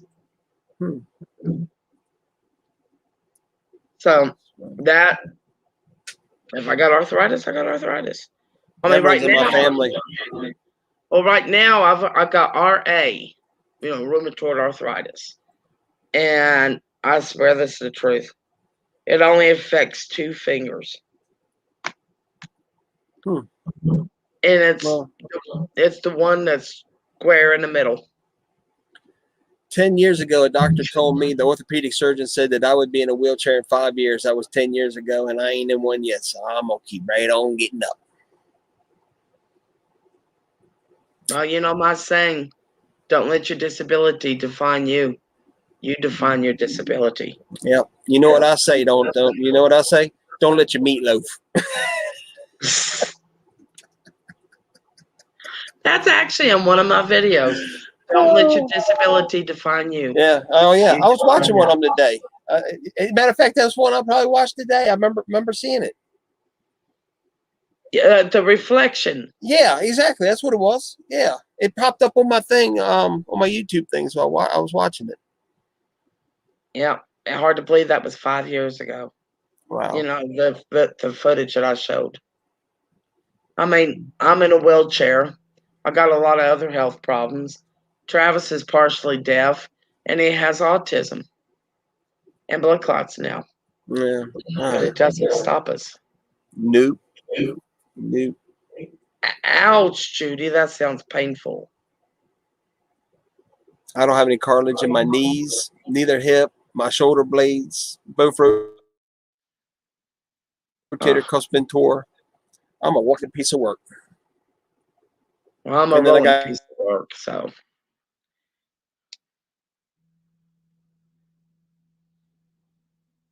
Yep. He froze again.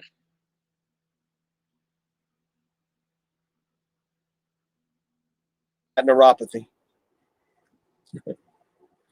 All right, I'm gonna let you go, because it is 12:45 right now. It's 1 o'clock in the morning. Yep, I'm gonna take my medicine. I'm going out. All right, I love you, sis. Love you too. You have a great night. You too. I love everybody who's in the chat. Thank y'all for being here. I appreciate y'all. And who knows, I'll probably be alive again this week sometime. So see y'all soon. Everyone have a great night and an even better week. Amen. All right. Good night. Love y'all. Good night. Love you too.